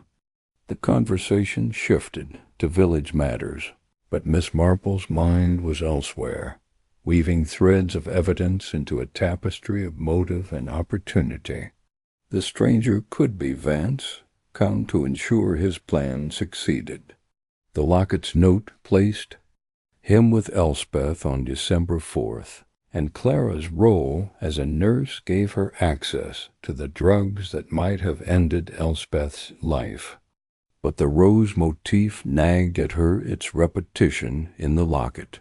The glove and even Elspeth's grave suggested a deeper significance, perhaps a personal connection between the conspirators. As evening fell, Miss Marple returned to her cottage, the locket's weight a constant reminder of the task ahead. She lit a fire, its crackle a comforting counterpoint to the storm brewing in her thoughts. Spreading her notes across the table, she began to map the connections. Elspeth's visit to Harley Street, Clara's nursing background, Vance's malpractice, and the rose that linked them all. The locket's photograph was the linchpin, proof of a meeting that had likely set the murder in motion. She recalled a conversation with her nephew Raymond, who had once described a criminal's mind as a tapestry with a single loose thread pull. It and the whole design unravels. The locket was that thread, and Miss Marple was determined to pull it. She wrote a letter to Inspector Craddock, enclosing a sketch of the locket's rose and a request for more details on Vance's London activities. If the clinic held records of Elspeth's visit, they might reveal the nature of her consultation and Clara's role in it. The night grew quiet, the village settling into sleep, but Miss Marple's mind was alive with possibilities. She thought of Clara, her nervous glances and hurried steps, and of Roger, whose debts made him a willing pawn. And always Dr. Vance loomed in the background, his shadow stretching from London to St. Mary Mead. The locket's riddle was not yet solved, but its pieces were falling into place, each one a step closer to the truth. As she sipped her tea, Miss Marple's gaze fell on the locket, now resting on her table. Its silver gleamed in the firelight, the rose engraving a silent challenge. She smiled, a small, determined smile, and picked up her knitting. The spark in her mind burned steadily now, a beacon guiding her through the fog of deception. The locket held proof of a conspiracy, and she would not rest until its secrets were laid bare. Chapter 6. The Poisoned Teacup. The late afternoon sun slanted through the lidded windows of the Morley estate, casting golden bars across the polished oak floor of the drawing-room. Miss Jane Marple sat primly on a chintz-covered armchair, her knitting needles clicking softly, a gentle counterpoint to the ticking of the mantel clock. The invitation to tea had come unexpectedly, delivered by a breathless Mrs. Finch, the housekeeper, who had insisted that Miss Marple must see the late. Mrs. Elspeth Morley's collection of porcelain teacups, now gathering dust in a glass cabinet. To the casual observer it was a neighborly gesture, but Miss Marple's sharp eyes had caught the tremor in Mrs. Finch's hands as she spoke, a flicker of unease that suggested more than a mere social call. The air in the drawing-room was heavy, with the scent of lavender polish and old roses, but as Miss Marple leaned forward to admire a delicate teacup painted with violets, a faint, bitter undertone caught her attention. It was not the familiar aroma of brewed tea or the sweetness of scones, but something sharper, acrid, like almonds left too long in the sun. Her heart quickened, though her face remained serene. She knew that scent cyanide, a poison as silent as it was deadly. The teacup, one of Elspeth's favorites, had not been touched since her death. Mrs. Finch had said, yet here it was, whispering a secret that could unravel a murder. Such a charming piece, Miss Marple said, her voice light as she lifted the teacup to the light, turning it so the porcelain gleamed. Mrs. Morley must have cherished it. Mrs. Finch, a stout woman with a face like a worried pudding, nodded vigorously, her apron twisted in her hands. Oh, she did, Miss Marple. Drank her evening tea from it every night, like clockwork. Said it reminded her of her mother's garden in Kent. Did she now? Miss Marple's eyes, bright and bird-like, lingered on the cup's rim, where a faint stain marred the otherwise pristine surface. And who prepared her tea, Mrs. Finch? I imagine you were busy with the household.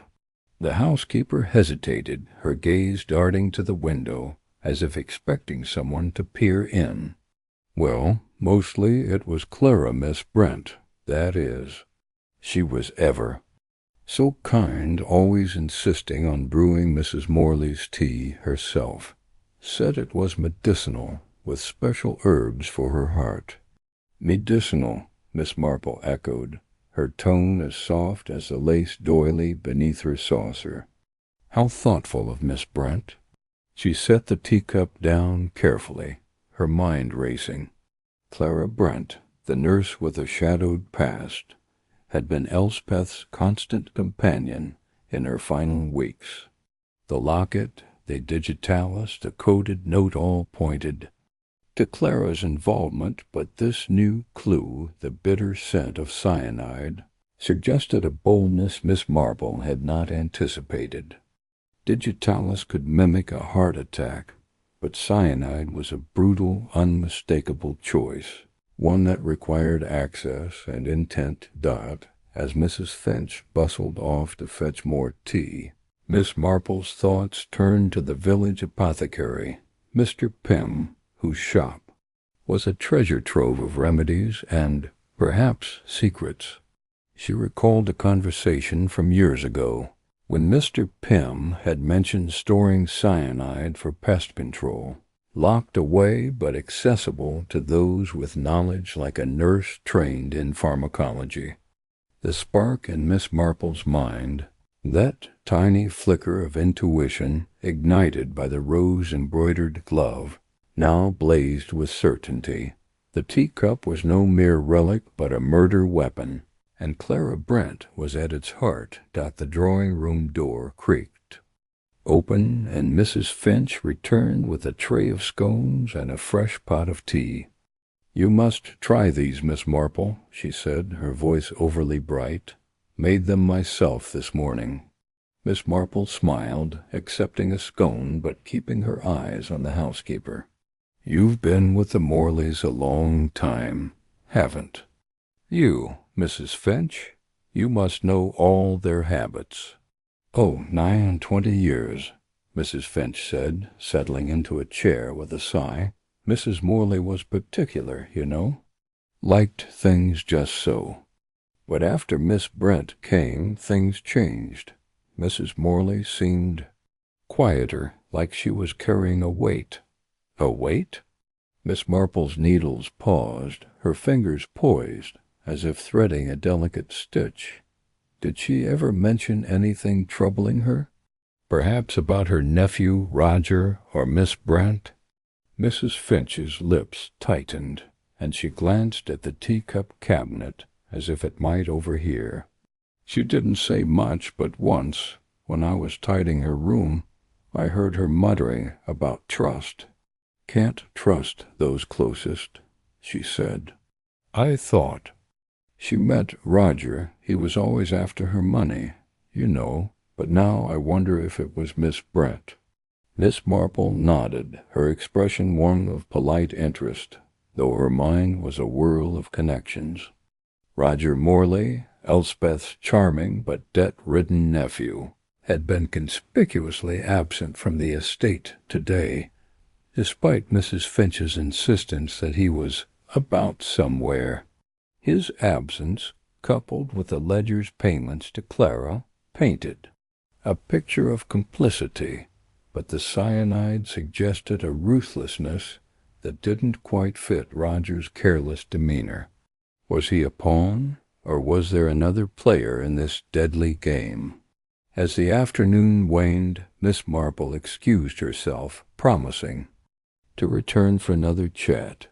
She stepped into the garden where the air was thick with the scent of late roses and the hum of bees. The Morley estate, with its ivy-clad walls and manicured lawns, seemed a world apart from murder, yet the teacup's bitter secret lingered in her mind.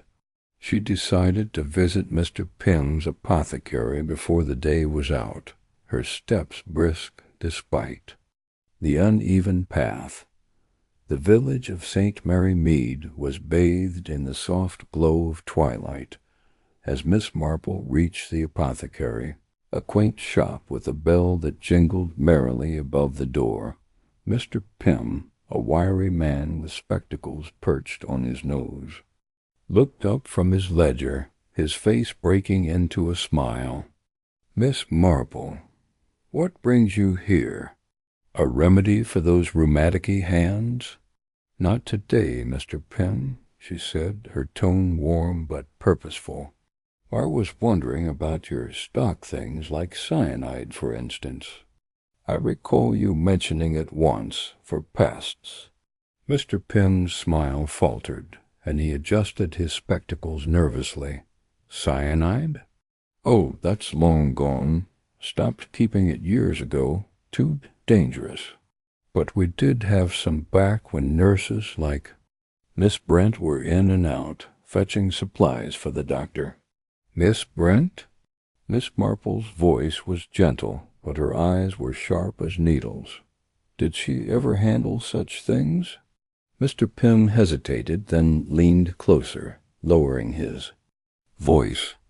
"Well, I shouldn't say, but she did ask about it once, for Mrs. Morley's garden, she said. Wanted to know how it was stored, what it could do. I thought it odd, her being a nurse and all, but I showed her the old stock-lot in the back.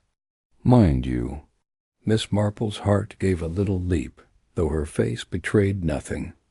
"And was any of it missing, Mr. Pym?" He frowned, scratching his chin. "Funny you should ask. I checked the inventory after Mrs. Morley passed. Thought it prudent, with all the talk. A veil was gone, but I couldn't say when or how. I reported it to the constable, but he said it was likely misplaced." "Misplaced," Miss Marple murmured, her mind racing. A missing vial of cyanide, Clara's access, and the bitter scent in the teacup. It was a thread too strong to ignore. She thanked Mr. Pym.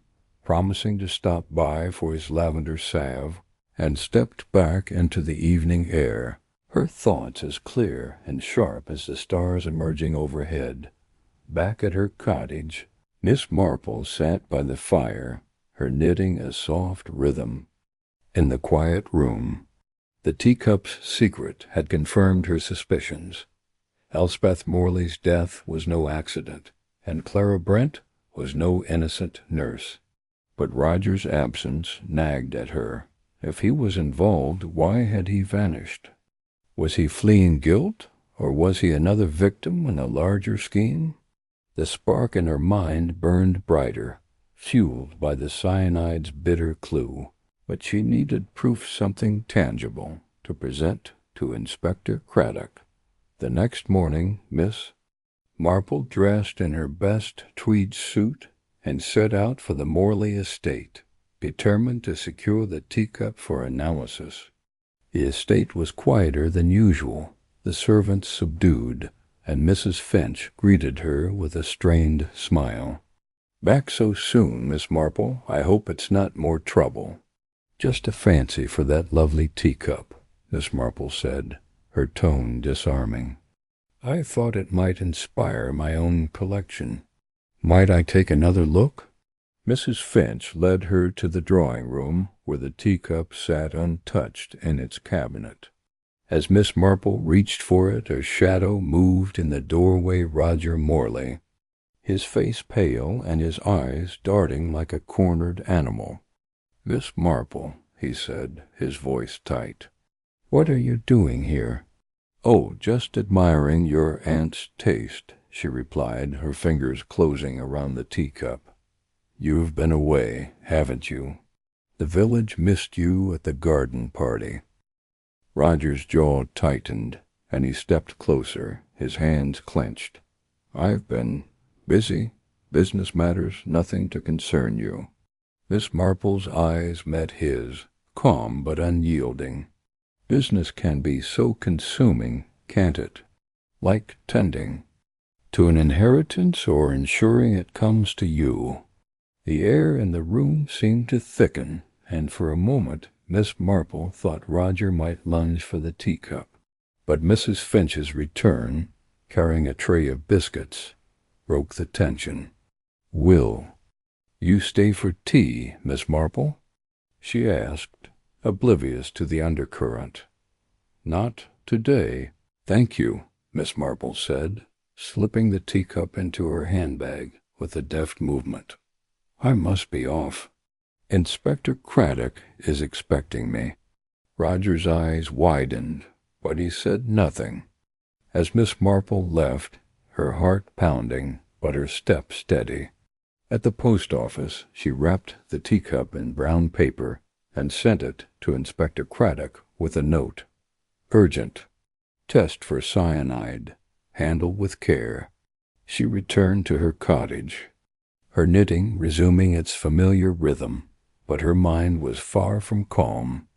The teacup was a key, but Roger's reaction had been a lock, and she was determined to find the key to open it.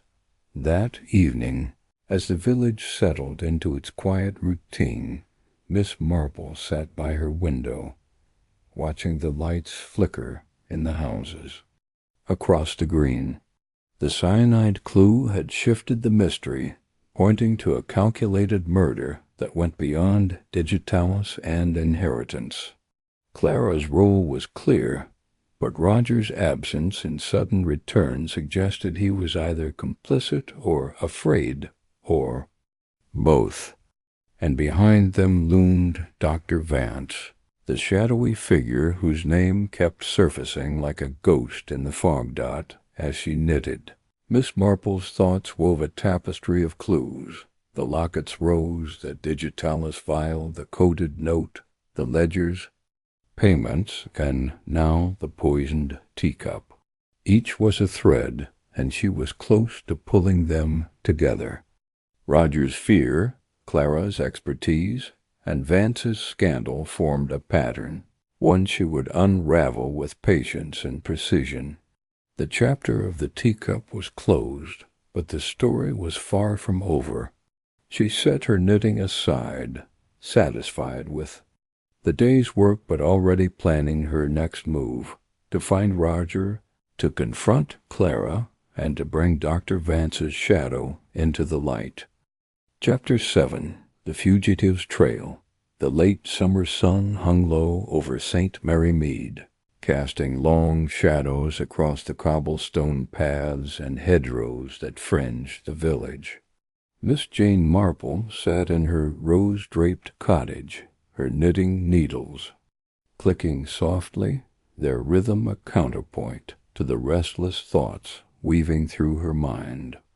The air was thick with the scent of lavender and the distant hum of bees, but her attention was fixed on a single tantalizing clue.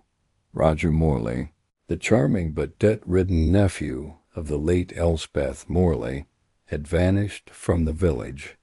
His absence, like a dropped stitch in a delicate pattern, unraveled the neat facade of innocence he'd so carefully maintained. Miss Marple's tiny spark of suspicion, first kindled by a whispered rumor about a stolen locket, now burned fiercely. Roger's disappearance was no coincidence. It was a thread she intended to follow, wherever it led. The morning had begun with a visit to the village post office, where Miss Marple, under the pretense of mailing a parcel, engaged the postmistress, Mrs. Wicks, in conversation. Mrs. Wicks, a woman whose sharp eyes missed little and whose tongue missed even less, leaned over the counter, her voice dropping to a conspiratorial whisper. "You'll never guess, Miss Marple, but young Roger Morley was seen heading toward the old footpath by Willow Creek last night, carrying a satchel and looking all furtive-like. Not a word to anyone, and him usually so chatty." Miss Marple's eyes twinkled behind her spectacles. "Furtive, you say? How curious. And where does that footpath lead, Mrs. Wicks?" "Oh, out past the old mill, toward the woods. There's a cabin up there, half forgotten, used by hunters years ago. Not a soul goes there now, 'cept maybe poachers or the like." Mrs. Wicks paused, her curiosity piqued. "You don't think Roger's up to no good, do you?" Miss Marple smiled faintly, adjusting her shawl. "People do all sorts of things when they're in a hurry, Mrs. Wicks. Thank you for the stamp." She left the post office, her mind alight with possibilities. The cabin by Willow Creek, a perfect hideout for a man desperate to escape scrutiny. She resolved to investigate, but not alone. Roger, she sensed, was a pawn in a larger game, and confronting him required caution. By noon, Miss Marple had enlisted the help of Tommy Price, the vicar's teenage son, whose enthusiasm for adventure outstripped his knack for discretion. "Tommy," she said, meeting him behind the church, "I need a guide to the old cabin by Willow Creek. You know the woods better than most. But we must be quiet about it. Gossip travels faster than a fox in St. Mary Mead." Tommy's eyes widened, his freckled face alight with excitement. "You think Roger's hiding out there, Miss Marple? Like a fugitive in one of my detective comics?" "Something like that," she replied, her tone mild but her gaze sharp. "But let's keep this between us. No need to stir up the village just yet." The path to Willow Creek was overgrown, brambles snagging at Miss Marple's sensible tweed skirt as she followed Tommy through the dappled woods. The air grew cooler, heavy with the scent of moss and damp earth, and the distant rush of the creek provided a soothing backdrop to her racing thoughts. Roger's sudden flight, she mused, suggested guilt or fear. Had he conspired with Clara Brent, the secretive nurse with a penchant for digitalis, to hasten Elspeth's death? Or was he running from someone else, someone more dangerous? The name Doctor Harold Vance, the disgraced London physician, loomed large in her mind, a shadow cast across this tangled mystery. After a half-hour's trek, Tommy pointed to a clearing where a dilapidated cabin crouched among the pines, its weathered boards sagging under the weight of neglect. Smoke curled faintly from the chimney, a telltale sign of occupation. "There it is," Tommy whispered, his voice trembling with excitement. "Shall I go knock?" "No, Tommy," Miss Marple said firmly, placing a hand on his shoulder. "You stay here and keep watch. If anyone else approaches, whistle twice. I'll handle Mr. Morley." Tommy nodded, crouching behind a thicket as Miss Marple approached the cabin, her steps deliberate but light. The door was ajar, creaking softly. In the breeze, and the faint crackle of a fire reached her ears. She paused, her hand resting on the worn doorknob, and took a deep breath. Confronting Roger required finesse a balance of empathy and steel. She pushed the door open and stepped inside.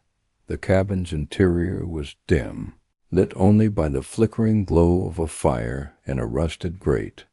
Roger Morley sat at a rickety table, his handsome face haggard, his eyes darting to the door as Miss Marple entered.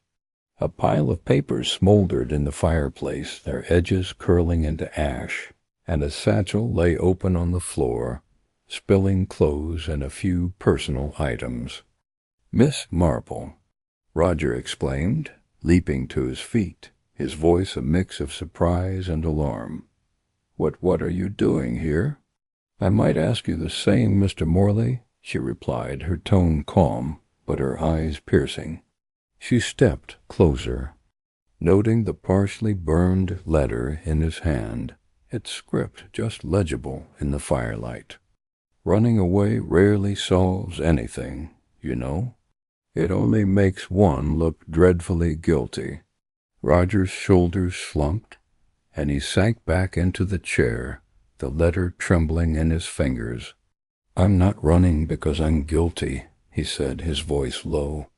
"I'm running because I'm scared. You don't understand what's at stake." Miss Marple settled into a dusty chair opposite him, her knitting bag resting on her lap like a shield. "Then help me understand, Roger. Why are you burning letters in a deserted cabin? And why did you leave Saint? Marry Mead so suddenly after your aunt's death raised such questions?" Roger's eyes flickered to the fire where the papers hissed and popped. "You've been talking to Clara, haven't you? Or that nosy vicar's wife? I knew the village would start whispering."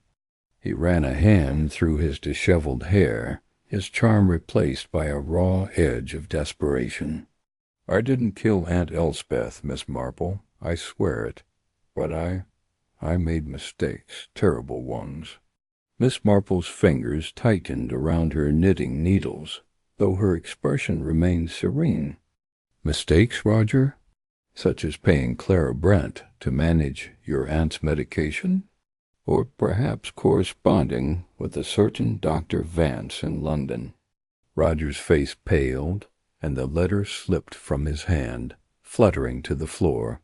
Miss Marple leaned forward, her voice gentle but unyielding. "I found a ledger in your aunt's study, Roger. Payments to Clara, labeled as consulting fees. And now I see you burning letters that might tell me more than you'd like. Shall I guess what they say? Or will you save us both the trouble?" Roger stared at her, his breath uneven. For a moment she thought he might bolt, but the weight of her gaze seemed to anchor him. He retrieved the letter from the floor, its edges singed, but its contents still readable. "You're too clever, Miss Marple," he said bitterly. "Far too clever for a village spinster." "Flattery won't help you, Roger," she replied, a faint smile tugging at her lips. "But honesty might." Tell me everything, and I'll do what I can to help." He hesitated, then handed her the letter, his hands shaking. "It's from Clara. She wrote to me the day after Aunt Elspeth died. Said we'd done what we had to, that the money would come soon. But I didn't know it would end like that, I swear. I thought Clara was just adjusting her medicine, to make her sleep, to keep her calm. Aunt Elspeth was going to cut me out of her will, you see. She found out about my debts, my failed ventures. I was desperate." Miss Marple unfolded the letter, her eyes scanning the hurried script. "All went as planned. H.V. says the dose was perfect. The locket's safe and the money's yours soon. Burn this." The initials H.V. Doctor. Harold Vance sent a chill through her. She looked up at Roger, her voice steady. "And this H.V., he's the one who told Clara what to do. Who provided the dose?" Roger nodded, his face ashen. "Dr. Vance? Clara worked for him in London. He had a hold over her. Some scandal from her nursing days. He told her what to give Aunt Elspeth, said it was safe. I paid Clara to do it, but I didn't know. It would kill her. I thought it was just to make her ill, to delay the will change. When she died, I panicked. Vance said to keep quiet, but Clara kept writing, demanding more money. I came here to burn the evidence and think." Miss Marple folded the letter carefully, tucking it into her bag. "You've been very foolish, Roger, but foolishness isn't the same as murder. If you're telling the truth, you're as much a victim as your aunt. Dr. Vance, it seems, is the one pulling the strings." Roger's eyes widened, a flicker of hope breaking through his fear. "You believe me? You'll help?" "I'll help.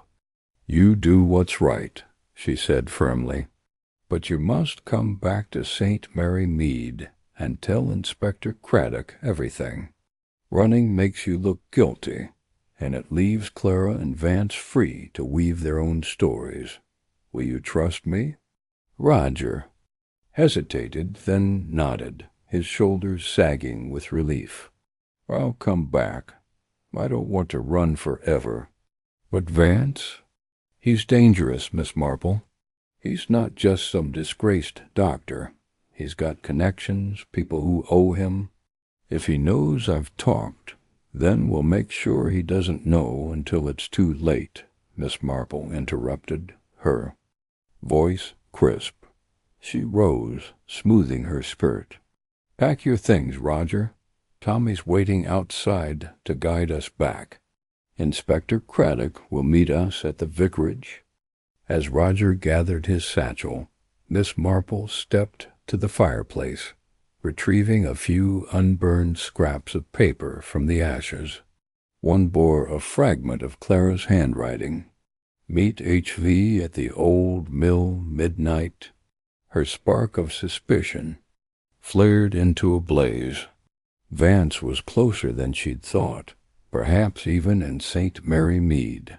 The cabin, the letters, Roger's confession, they were pieces of a puzzle, but the picture was still incomplete.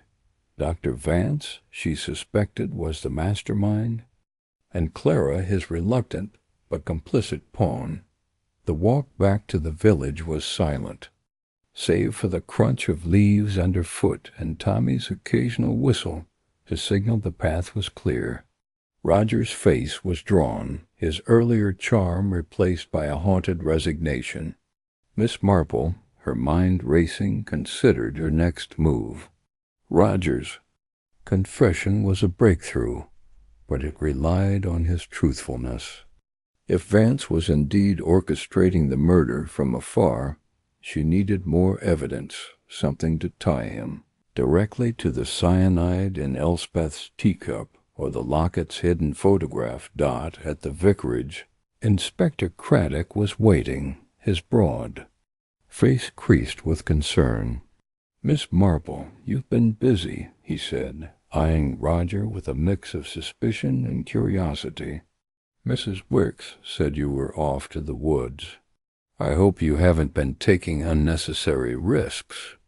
"Not unnecessary, Inspector," she replied, handing him the singed letter. "Mr. Morley has something to tell you, and I believe you'll find this letter most illuminating." Roger recounted his story, his voice steady but laced with shame, as Craddock listened, his notebook filling with rapid scrawls. Miss Marple stood by the window, her eyes on the village green, where children played and villagers gossiped, unaware of the drama unfolding in the vicarage. The letter, the ledger, the locket, the teacup, each clue was a thread, and she was weaving them into a net to catch a killer. But Vance remained elusive, a shadow just beyond her reach as Craddock led Roger to a waiting car. Promising to keep him safe, Miss Marple felt a quiet satisfaction. Roger's confession was a victory, but it was not the end. The tiny spark that had begun with a whispered rumor and a rose-embroidered glove now burned with purpose. Dr. Vance, she knew, was the key, and she would not rest until his alibi was shattered. She returned to her cottage, her knitting needles resuming their steady rhythm. The fire crackled, casting warm light across the room, and she smiled faintly. The trail had led her to Roger, and Roger had led her to Vance. The next step would be bolder, perhaps even dangerous. But Miss Marple was no stranger to danger, and her spark was far from extinguished. Chapter 8. The doctor's deception. The fog clung to London streets like a conspirator, muffling the clatter of hooves and the distant chime of a clock tower as Miss Jane Marple stepped off the train at Paddington Station. Her sharp eyes, undimmed by age, scanned the bustling platform, where porters darted through the mist and travelers huddled under umbrellas. The city's pulse was a stark contrast to St. Mary Mead's gentle rhythm, but Miss Marple felt a thrill in her bones. A single clue, the locket's coded note, had led her here, to the heart of Dr. Harold Vance's shadowed past. She adjusted her hat, her gloved hand steady despite the chill, and murmured to herself, "A spark in the dark can light the way or burn the unwary." Today she intended to illuminate a killer's secrets, but the city held dangers she could not yet foresee. The journey to London had been prompted by a letter from Inspector Craddock, received only yesterday. His neat handwriting confirmed that Dr. Vance's clinic, once a respectable practice in Bloomsbury, had shuttered abruptly after his dismissal for malpractice. The coded note in Elspeth Morley's locket, 12-4, HV pointed to a meeting at that very clinic, and Miss Marple suspected it was no ordinary consultation. Her knitting bag, slung over her arm, concealed a notebook where she'd sketched the locket's rose engraving and jotted questions. Why did Elspeth visit Vance? What hold did Clara have over her? And why was Roger so quick to pay Clara's consulting fees? The answers lay in the abandoned clinic, and Miss Marple, with her unassuming air and relentless curiosity, was determined to unearth them. She hailed a hansom cab, its driver a grizzled man with a face like weathered leather. "Bloomsbury, please," she said, her voice soft but firm. "Russell Square, near the old clinic on Guilford Street." The driver tipped his cap, and the cab rattled into the fog, the horse's hooves echoing like a heartbeat. As they passed gas-lit shop fronts and looming Georgian facades, Miss Marple's mind churned. Clara Brent's nervous glances, Roger Morley's debts, and the Locket's hidden photograph all pointed to a conspiracy orchestrated by Vance. But why murder Elspeth? Was it to silence her knowledge of his malpractice, or something deeper? A financial motive tied to Roger's inheritance?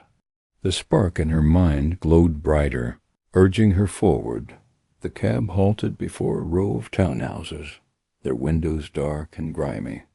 The clinic, a narrow building with a faded sign reading Dr. H. Vance, physician, stood at the corner, its door boarded shut. Miss Marple paid the driver and stepped onto the cobblestones, her sensible shoes clicking softly. The air smelled of coal smoke and damp stone, and a faint unease prickled her skin. She glanced around. Nobody lingered, yet she felt watched. Nonsense, she chided herself, but her hand tightened on her bag. She approached the clinic, noting the peeling paint and a broken window pane, its jagged edges glinting like teeth. A side alley offered a less conspicuous entry, and she slipped into its shadows, her heart quickening. The alley was narrow, littered with sodden newspapers and broken crates. A rusted fire escape clung to the clinic's rear wall, leading to a second-story window. Miss Marple hesitated, then gripped the ladder's cold rungs. "One does what one must," she murmured, climbing with surprising agility for a woman of her years. The window was unlatched, and with a gentle push it creaked open. She slipped inside, landing in a dusty office that smelled of mildew and forgotten secrets.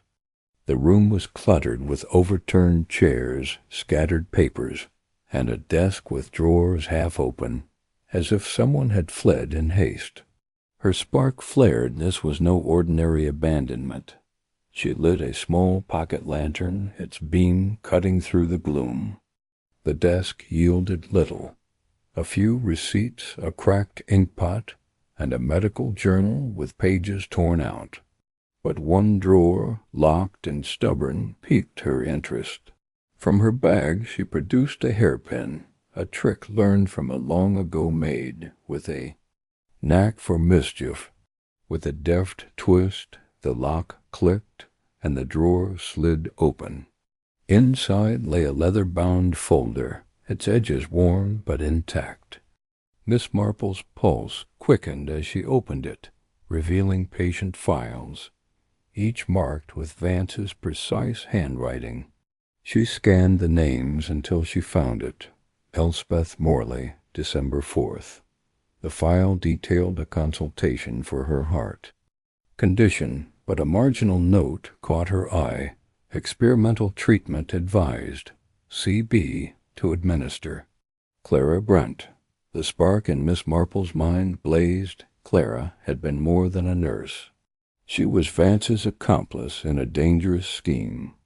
The file listed a drug digitalis in doses far exceeding safety.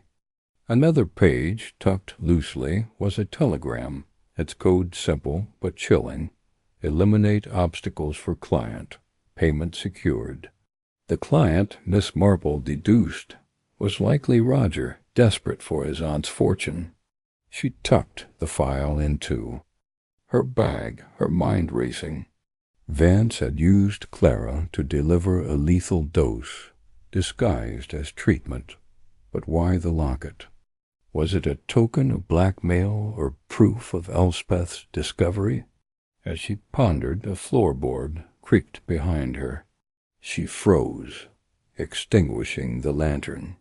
A shadow moved in the doorway, a man, his silhouette tall and lean, holding a cane. "Who's there?" His voice was sharp, cultured, with a hint of menace.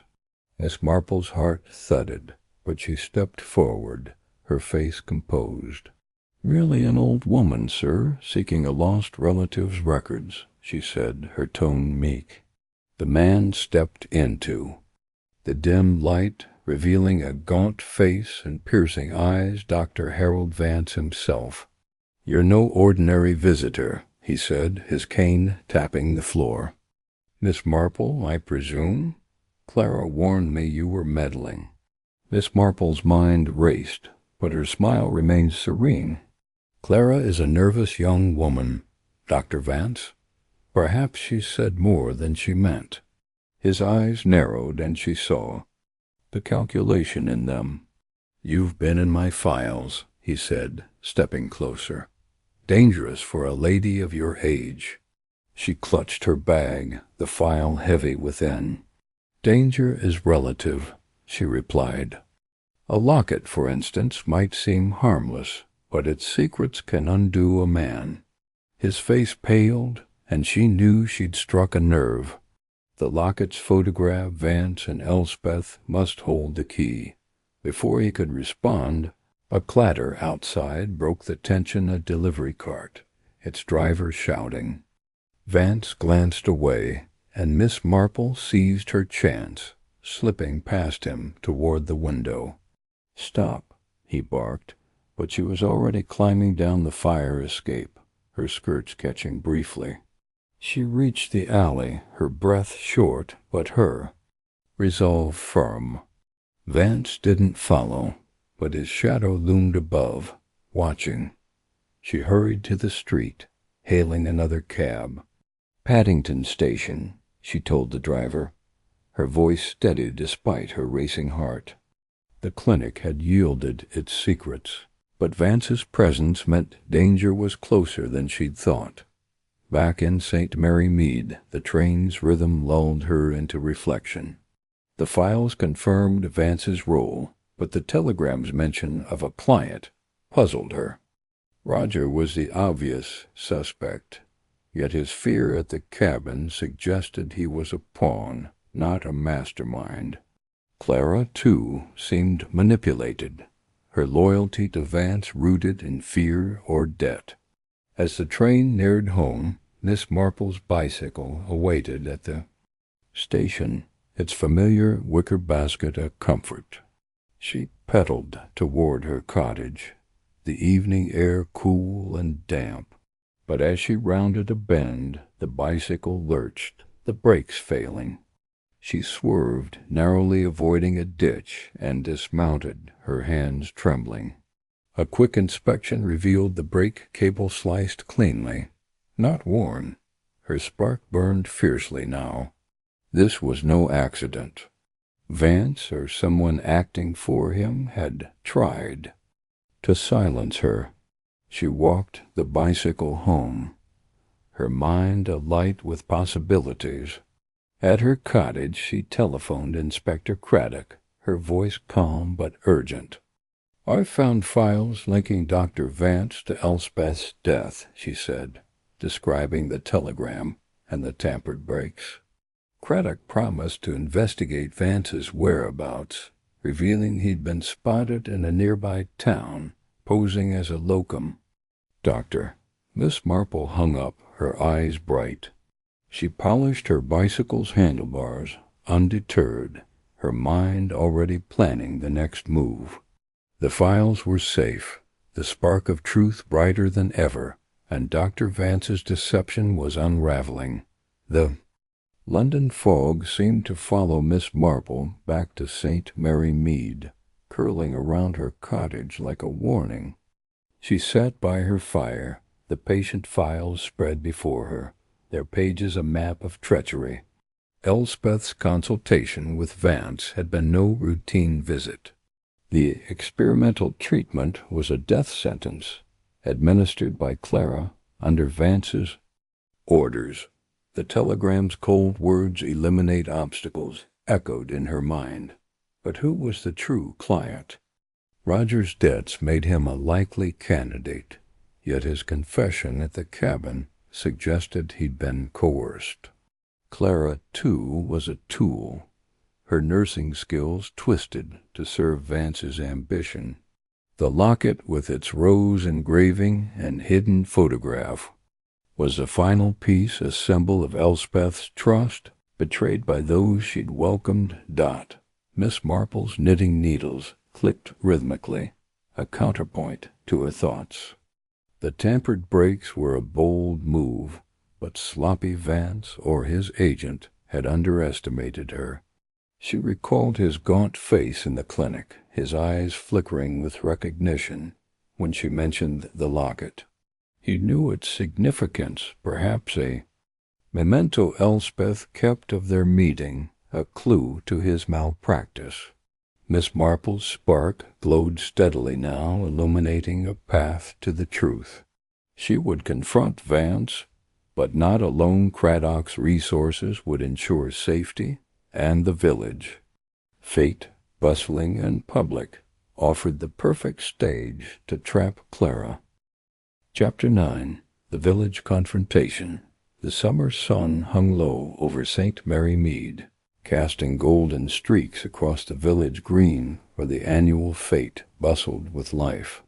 Laughter and chatter mingled with the clink of teacups and the jaunty tune of a local fiddler, but beneath the festive hum a current of tension thrummed.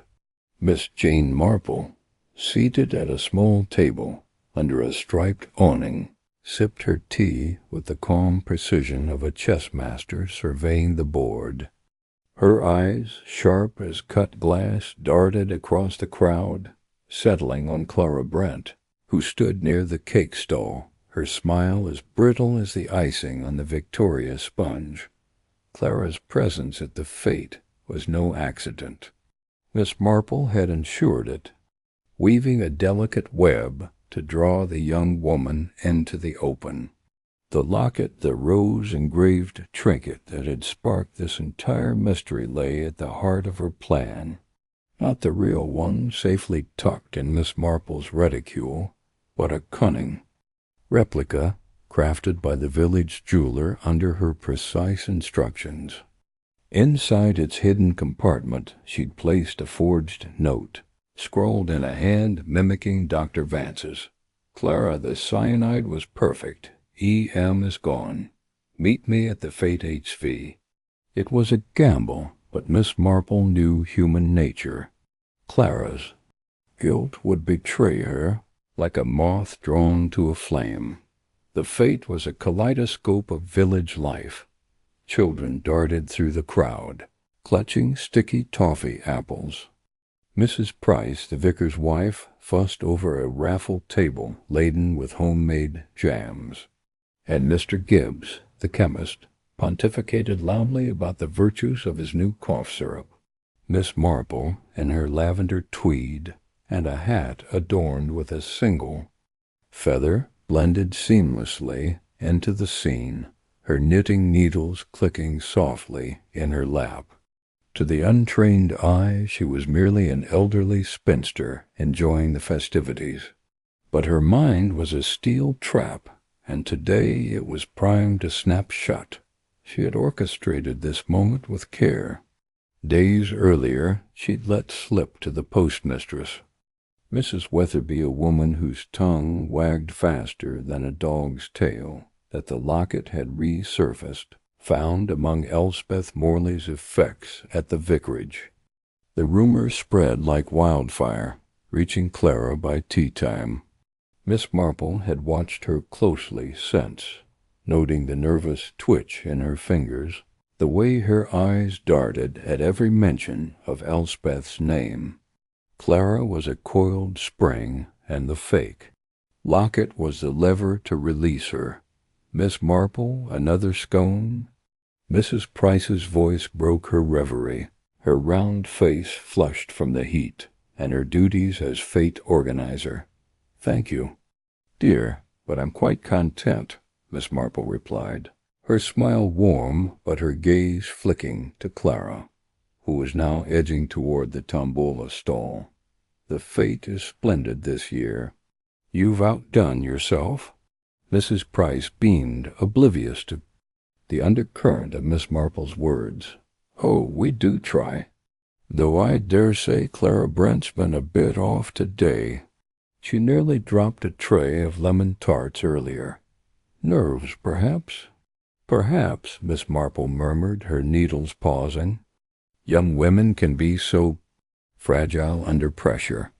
As Mrs. Price bustled off, Miss Marple's eyes followed Clara, who was now chatting with young Tommy Pierce, the baker's boy, at the tombola. The locket, dangling from a ribbon on the prize table, glinted in the sunlight, a deliberate placement by Miss Marple, who donated it as a last-minute addition to the raffle. Tommy, bless his simple heart, was part of her plan, instructed to keep Clara near the stall with idle chatter about his new bicycle. Miss Marple rose, tucking her knitting into her bag, and strolled toward the tombola, her steps slow but purposeful. The crowd parted naturally, as if sensing her quiet authority. She reached the stall just as Clara's hand hovered over the locket, her fingers trembling as she pretended to admire it. "Lovely, isn't it?" Miss Marple said, her voice soft as a breeze but carrying a steel edge. Clara flinched, her hand jerking back as if burned. "Oh, Miss Marple, I didn't see you there." Clara stammered, her green eyes wide. Her auburn hair, usually neatly pinned, had a strand loose, curling against her pale cheek. "Yes, it's quite pretty. Reminds me of one I saw at the vicarage," Miss Marple continued, her tone conversational, but her eyes locked on Clara's. "The one Elspeth Morley wore. You remember her, don't you? Such a tragic loss." Clara's smile froze, her lips parting slightly, as if to speak, but no words came.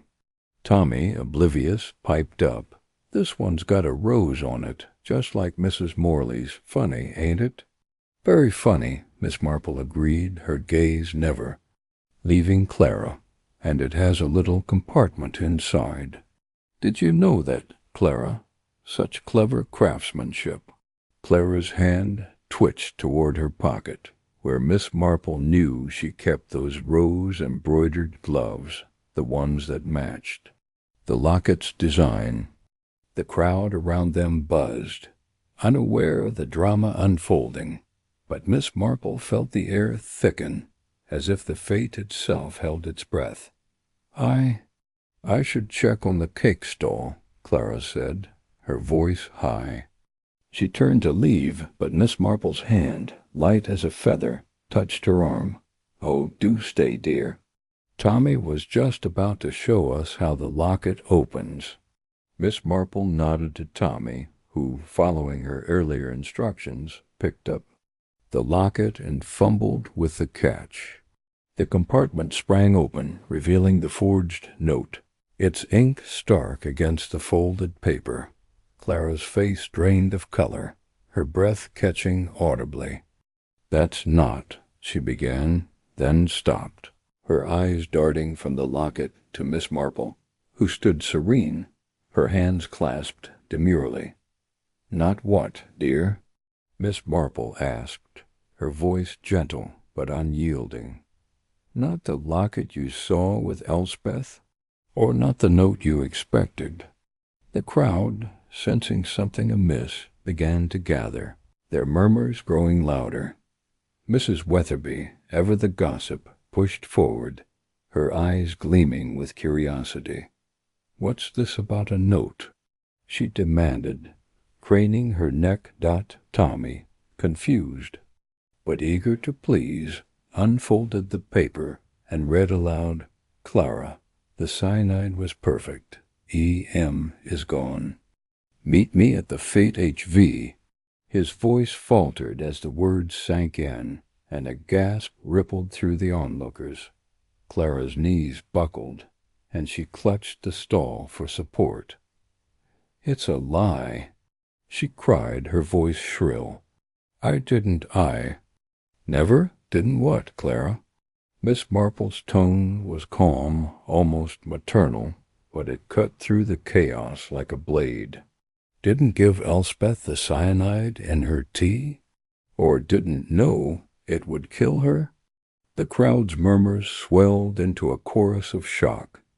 Mr. Gibbs, the chemist, stepped forward, his face grim. "Cyanide?" Clara, you were in my shop asking about poisons last month. Said it was for a garden pest. That's not true. Clara's voice cracked, her hands flailing as if to push the accusations away. I was helping Mrs. Morley with her medicine. That's all. Miss Marple tilted her head, her eyes narrowing. Helping, dear? With digitalis, perhaps, from your nursing days, or something stronger supplied by Dr. Vance? The mention of Vance was the final spark. Clara's composure shattered, her hands flying to her face as she sank to her knees, tears streaming down her cheeks. I didn't want to, she sobbed. He made me do it. Harold said it was just to make her sleep, to calm her heart. I didn't know it was cyanide until it was too late. The crowd erupted, voices overlapping in a cacophony of shock and outrage. Mrs. Price clutched her pearls, muttering about the devil's work, while Mr. Gibbs shook his head, muttering about betrayal. Miss Marple, however, remained still, her face a mask of quiet triumph. She had known Clara would crack under the weight of her guilt, and the fake locket had been the perfect catalyst. Inspector Craddock, summoned earlier by a discreet note from Miss Marple, pushed through the crowd, his face stern. Clara Brant, you're under arrest for the murder of Elspeth Morley, he said, his voice cutting through the din. 2 constables flanked him, gently lifting Clara to her feet as she wept, her hands trembling. Miss Marple stepped forward, producing the real locket from her reticule. This, Inspector, is the original, she said, opening it to reveal the photograph of Dr. Vance. The rose engraving matches Clara's gloves perfectly. I suspect you'll find her fingerprints on the cyanide vial from her cottage as well. Craddock nodded, his respect for Miss Marple evident in his eyes. You've done it again, Miss Marple. We'll take it from here. As the constables led Clara away, the crowd dispersed, buzzing with the scandal. Miss Marple returned to her table, picking up her tea as if nothing had happened. The fiddler struck up a new tune, and the fete resumed, though the air was thick with whispers. Mrs. Weatherby, unable to resist, sidled up to Miss Marple, her eyes wide. How did you know, Miss Marple? That locket, that note, it was like magic. Miss Marple smiled, her needles resuming their rhythm. No magic, Mrs. Weatherby. Just a matter of observing the little things. A rose here, a glove there, they tell a story, if you listen. She sipped her tea, her mind already turning to Dr. Vance, the puppet master still at large. Clara's confession had tied her to the murder, but Vance's shadow loomed larger, his influence threading through every clue. The fate carried on, its colors bright, but its heart shaken, and Miss Marple sat quietly, her spark burning brighter than ever, ready to ignite the final truth. The afternoon waned, and the fate's energy shifted to the evening's events. Lantern-lit dance and a final raffle draw. Miss Marple, however, had no intention of staying for the festivities. She slipped away from the green, her lavender skirt rustling softly as she made her way to the vicarage. There, in the quiet of the vicar's study, she examined the real locket once more, its rose engraving glinting under the lamplight. The photograph of Dr. Vance stared back at her, his eyes cold and calculating. A man who thought himself untouchable. She thought of Clara's tearful confession, the way her voice had broken when she spoke of Vance's promises. He said it was just to make her sleep, Clara had whispered, and Miss Marple had seen the truth in her eyes, a young woman ensnared by a charismatic doctor, too naive to question his orders until it was too late. But naivety was no excuse for murder, and Miss Marple's heart, though kind, was not soft. Justice demanded clarity, and she would see it through Dot opening her notebook. She jotted down the day's events, her handwriting precise despite the late hour. The fake locket had been a master stroke, but it was the real one that held the key. The photograph, the rose, the cyanide receipt, she had all the pieces now, save one, Vance himself. She knew he was close, hiding in plain sight, as men like him often did. Tomorrow she would visit the nearby town where Craddock had traced him, posing as a locum doctor. The churchyard with its rose-marked grave would be her stage. Miss Marple closed the locket with a soft click, slipping it back into her reticule. The vicarage was silent, save for the distant hum of the Fates' music. She stood, smoothing her skirt, and stepped into the night, her mind alight with the certainty of what lay ahead. Clara was caught, Roger was in custody, and Vance's alibi was crumbling. The tiny spark she'd nurtured from a whispered rumor had grown into a flame, and it would soon consume the truth. As she walked home, the stars above St. Mary Mead glittered. Like clues in the dark, each one a reminder that no secret could hide forever not from Jane Marple. Chapter 10. The final sparking, the quiet churchyard of Netherby, where ancient yews cast long shadows over weathered gravestones. Miss Jane Marple stood poised, her frail figure belying the sharp mind that had unraveled a killer's web. The air was thick with the scent of damp earth and fading roses, and a chill wind whispered through the iron gate, as if warning of the confrontation to come. She had learned through a discreet note from Inspector Craddock that Dr. Harold Vance was hiding in this nearby town, masquerading as a locum doctor. Now, clutching the rose-engraved locket in her gloved hand, Miss Marple prepared to face the man whose shadow had loomed over St. Mary. Mead's tragedy. The churchyard was deserted save for a lone figure kneeling by a grave, his dark coat blending with the twilight. Dr. Vance, she knew, tended Elspeth Morley's resting place, a gesture not of grief, but of guilt.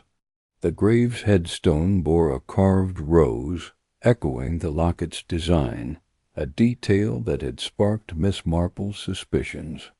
Weeks ago, she adjusted her hat, her heart steady despite the danger, and stepped forward, her footsteps soft on the mossy path. "Good evening, Dr. Vance," she said, her voice gentle yet piercing, like a needle through silk. The man stiffened, his hands pausing over a bouquet of wilted flowers. He rose slowly, his face a mask of practiced calm, though his eyes betrayed a flicker of unease. "Miss Marple, isn't it?"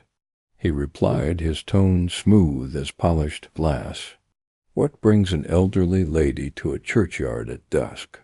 Seeking solace? Perhaps?" "Clarity, rather," she said, her lips curving into a faint smile. "I find graveyards remarkably illuminating.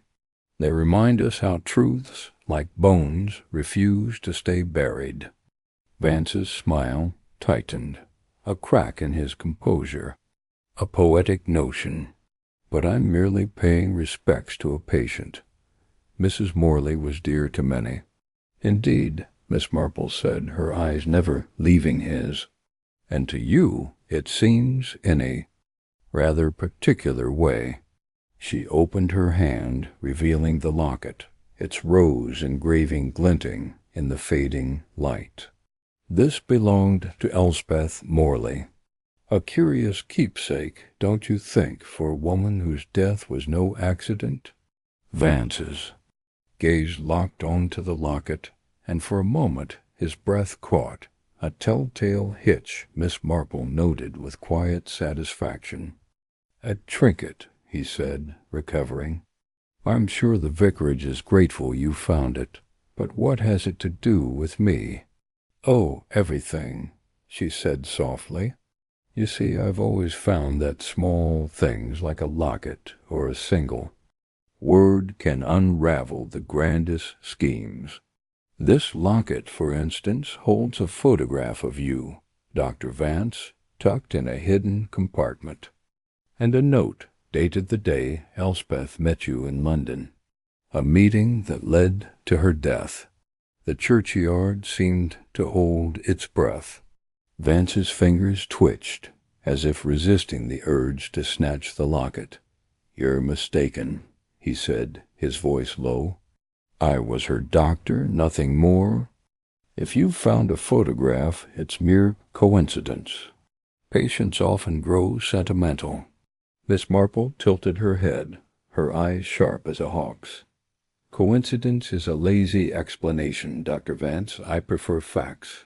Like the fact that you were dismissed from your London practice for prescribing lethal doses of digitalis, or that Clara Brent, your former assistant, purchased cyanide under your guidance.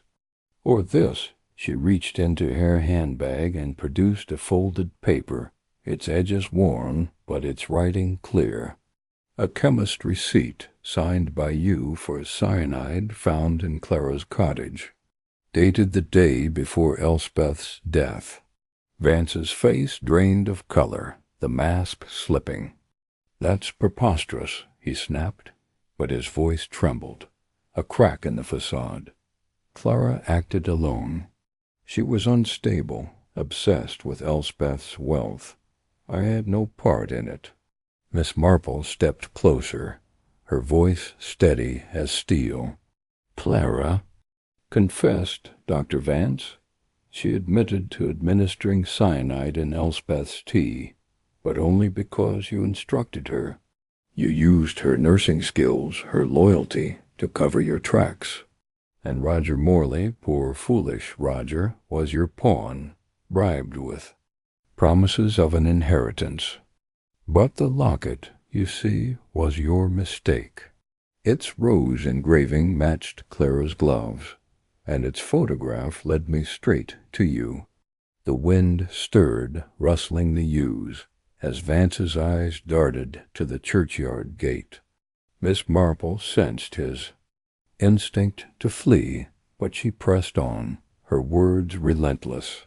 "You orchestrated Elspeth's murder to bury your malpractice scandal. She knew too much, didn't she? About your experiments, your dangerous prescriptions. She threatened to expose you, and so you silenced her." Vance laughed, a harsh, hollow sound. "You're a fanciful old woman, spinning tales from village gossip. You have no proof." "Oh, but I do," Miss Marple said, her tone almost pitying. "The locket, the receipt, Clara's confession, Roger's testimony, they all point to you. And Inspector Craddock, who is waiting beyond that gate, has the patient files from your clinic, detailing Elspeth's experimental treatments. You were clever, Dr. Vance, but not clever enough to outwit a tiny spark of truth." As if summoned by her words, Inspector Craddock emerged from the shadows, his footsteps deliberate on the gravel path. 2 constables flanked him, their faces stern. Vance's shoulders sagged, the fight draining from him like water from a cracked vase. "You can't prove intent," he muttered, his voice barely audible. "It was an accident. Clara misunderstood my instructions." Miss Marple shook her head, her eyes kind but unyielding. "You forget, Dr. Vance, that I've seen your kind before. Men who think they can bend the truth to their will. But truth is like a rose. It may seem delicate, but its thorns catch the unwary. You underestimated Elspeth, Clara, even Roger. And you underestimated me. Craddock stepped forward, his handcuffs glinting in the twilight. "Harold Vance, you're under arrest for the murder of Elspeth Morley and conspiracy to commit murder. Come quietly now." Vance's eyes met Miss Marple's one last time, a flicker of defiance giving way to resignation. "A tiny spark," he murmured almost to himself. "Who would have thought it?" He allowed Craddock to lead him away, his footsteps echoing in the silent churchyard.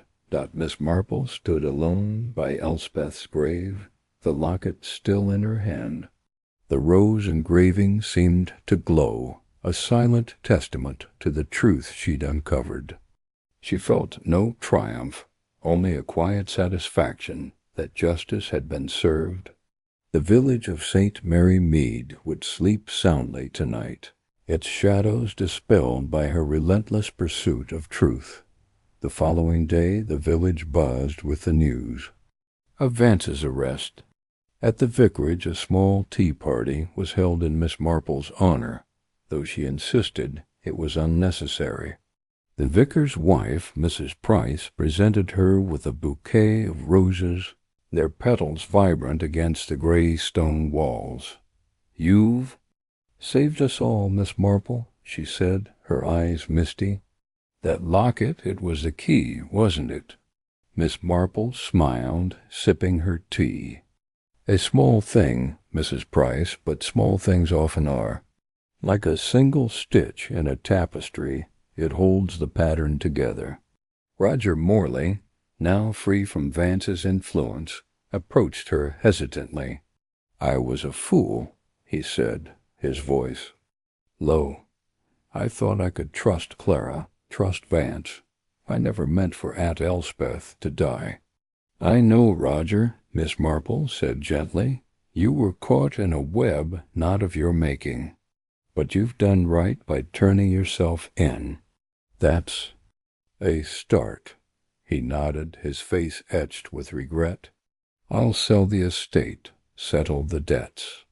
Maybe I can make something of myself yet." Miss Marple patted his hand. "You will, my dear.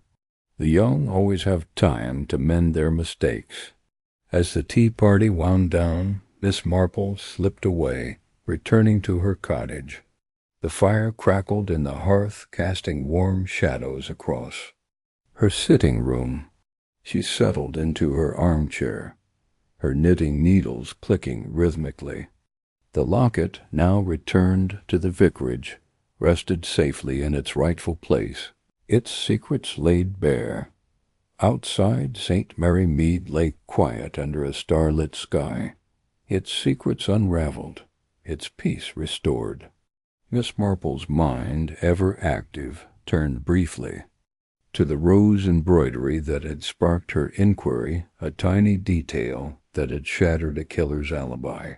She smiled to herself, content that justice had prevailed, and picked up her knitting, ready for whatever mystery the village might whisper next. But for now the case was closed, the spark extinguished, and Miss Marple was at peace. Chapter 11. The echo of the spark, the autumn sun, cast a golden glow over St. Mary Mead, painting the thatched roofs and rose gardens with a warmth that belied the chill in the air. Miss Jane Marple sat in her cottage garden, her knitting needles clicking rhythmically as she watched the village settle into a fragile peace. Weeks had passed since Dr. Harold Vance's arrest, and the whispers of Elspeth Morley's murder had faded, replaced by the usual hum of gossip Mrs. Price's new hat, the vicar's sermon, the postmistress's latest cold. Yet Miss Marple's mind, ever restless, sensed an undercurrent of unease. Like a melody played just out of tune, it began with a letter, slipped under her door at dawn, its envelope plain, but for a single word scrawled in black ink. Truth. Inside was a torn scrap of paper, yellowed with age, bearing a cryptic note. The rose blooms twice, but the thorn pricks only once. Seek the shadow in the light. No signature, no address, only a faint scent of lavender and a postmark from Netherby, the town where Vance had been apprehended. Miss Marple's fingers traced the words, her eyes narrowing. The rose motif, so central to Elspeth's case, stirred. A familiar spark in her mind, tiny flame that refused to be extinguished. She tucked the letter into her handbag and set out for the village tea shop, where gossip often revealed more than intended. The shop was abuzz with talk of a new arrival, Miss Lavinia Gray, a retired governess who had taken lodgings at the Blue Boar Inn. Described as prim yet secretive, Lavinia had been seen wandering the churchyard at dusk, pausing by Elspeth's grave with an air of purpose. Miss Marple, sipping her Earl Grey, overheard Mrs. Bantry lamenting Lavinia's odd behavior. "She asked about that locket, Jane," Mrs. Bantry whispered, her eyes wide. "Wanted to know if it was truly returned to the vicarage. Queer, don't you think?" "Very queer," Miss Marple agreed, her voice soft, but her mind racing. The locket, with its rose engraving and hidden photograph, had been the key to Vance's downfall. Why would a stranger care about it now? She resolved to meet Miss Gray, suspecting the cryptic letter and Lavinia's curiosity were linked. At the Blue Boar. Miss Marple found Lavinia Gray in the parlor, a slight woman with silver hair and eyes that darted like a bird's.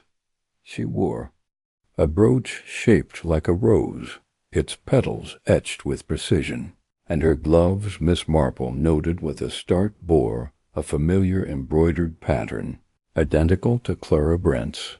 "Miss Marple," Lavinia said, her voice crisp as autumn leaves, "I've heard of your talents. I came to St. Mary Mead seeking answers about a dear friend, Elspeth Morley." Miss Marple's smile was gentle, disarming. "How kind of you to honor her memory. Were you close?" Lavinia's fingers tightened around her teacup. "We corresponded. For years. She wrote of a locket, a family heirloom, and a fear that someone meant her harm. I arrived too late to save her, but I must know the truth." A spark in Miss Marple's mind flared. Lavinia's story was plausible, yet the rose brooch and gloves suggested a deeper connection. She recalled the letter's phrase, "The rose blooms twice," and wondered if Lavinia was more than a grieving friend. "Perhaps we might visit the vicarage," Miss Marple suggested. "The locket is there, safe and sound. It may ease your mind." The vicarage was quiet, its rose garden fading with the season. Mrs. Price, flustered as ever, welcomed them, retrieving the locket from a locked drawer. Lavinia's eyes lingered on it, a flicker of something relief or regret. Crossing her face, as Mrs. Price chattered about the harvest festival, Miss Marple noticed a smudge on the locket's clasp, a faint trace of lavender-scented wax, matching the letter's envelope. The spark burned brighter. Lavinia had handled the locket, or something like it, before. Over the next days, Miss Marple observed Lavinia closely. The governess attended church, joined the knitting circle, and asked pointed questions about Clara Brent and Roger Morley. At the village hall, Miss Marple overheard Lavinia speaking to Mr. Gibbs, the chemist, about old prescriptions, her tone sharp when he mentioned cyanide. Clara was framed, Lavinia insisted, unaware of Miss Marple's presence. Someone else had access to that poison. The accusation puzzled Miss Marple. Clara had confessed, and Vance's guilt was undeniable. Yet Lavinia's words, coupled with the cryptic letter, suggested a hidden truth. She visited Inspector Craddock at the county station, sharing the letter and her suspicions. "This Miss Gray," Craddock said, frowning, "has no record in Netherby. Her references are vague, too vague. I'll look into her past, but tread carefully, Miss Marple." Back in St. Mary Mead, the harvest festival brought the village together, its lanterns glowing against the twilight. Miss Marple, bundled in her shawl, watched Lavinia slip away from the crowd, heading toward the churchyard. Following at a distance, she saw Lavinia kneel by Elspeth's grave, placing a single hawthorn berry on the stone, a detail that echoed the crushed berry Miss Marple had found in the original case, though none grew near the church. The spark blazed. Lavinia was leaving clues, perhaps deliberately at dawn. Miss Marple returned to the churchyard, finding the berry gone, but a fresh note tucked beneath a gravestone. The shadow hides in plain sight. Ask the nephew. The handwriting matched the first letter, and the lavender scent was unmistakable. Roger Morley, now living quietly at the Morley estate, was her next stop. He greeted her with a weary smile, his debts settled, but his spirit heavy. "I've put that business behind me," he said, pouring tea. "Clara, Vance, they used me. I've no more secrets." But Miss Marple's gentle probing revealed a detail Roger had overlooked. A letter from Elspeth, sent days before her death, mentioning a Miss L. who had warned her about Vance. "I thought it was nonsense," Roger admitted. Aunt Elspeth was always fretting about something. Miss Lavinia Gray?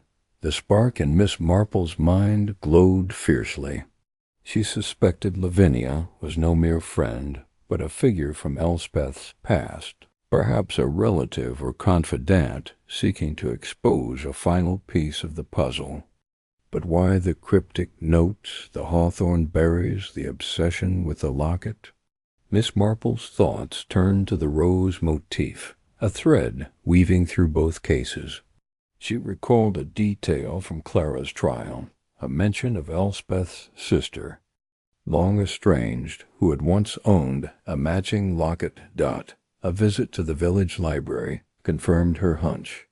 Old records listed Elspeth's sister, Lavinia Morley, who had left St. Mary Mead decades ago after a family feud. The librarian, Miss Hartnell, clucked her tongue. Lavinia was a governess, sharp as a tack, but bitter. She and Elspeth fell out over their mother's jewelry lockets, I believe. Miss Marple's heart quickened. Lavinia Gray was Lavinia Morley, returned under a false name to uncover the truth or to hide it. But what truth? Had Vance manipulated her too, or was she protecting a deeper secret? Miss Marple devised a plan to draw Lavinia out, planting a rumor at the tea shop that the locket held a second hidden compartment, undiscovered during the trial. The bait worked. At the village fete, Lavinia approached Miss Marple, her composure fraying. "You've seen the locket again, haven't you?" she demanded, her voice low. "There's something inside something Elspeth meant for me." Miss Marple's eyes twinkled. "Perhaps you'd like to see it yourself, Miss Gray, or should I say Miss Morley?" Lavinia froze, her face a mask of shock. "How did you know?" "Rose by any other name," Miss Marple said softly, "still carries its thorns. Your brooch, your gloves, your letters, they all pointed to you. But what I don't understand is why you've come now, after justice was served." Tears welled in Lavinia's eyes. "Elspeth wrote to me before she died, begging forgiveness for our feud. She said the locket held proof of Vance's crimes, not just hers, but others. I thought Clara was innocent, that Vance framed her to protect himself. I wanted to clear her name for Elspeth's sake." Miss Marple led Lavinia to the vicarage, where the locket was examined once more. With a delicate touch, she pressed a hidden catch, revealing a second compartment containing a tiny vial of cyanide, labeled with Vance's initials and a note in Elspeth's hand.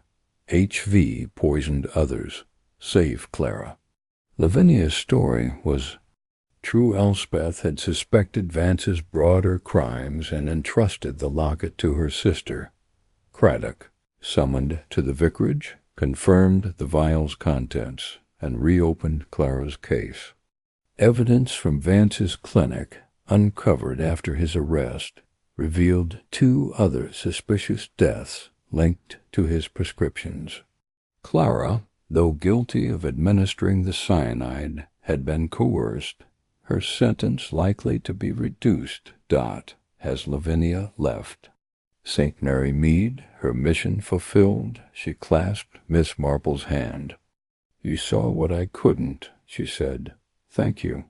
Miss Marple returned to her cottage, the locket once again safe in the vicarage. By her fireside she knitted, her mind at ease. The echo of the spark had led her to a final truth. Quiet justice that honored Elspeth's memory. St. Mary Mead slumbered under the autumn stars, its secrets laid bare, and Miss Marple smiled, ready for the next W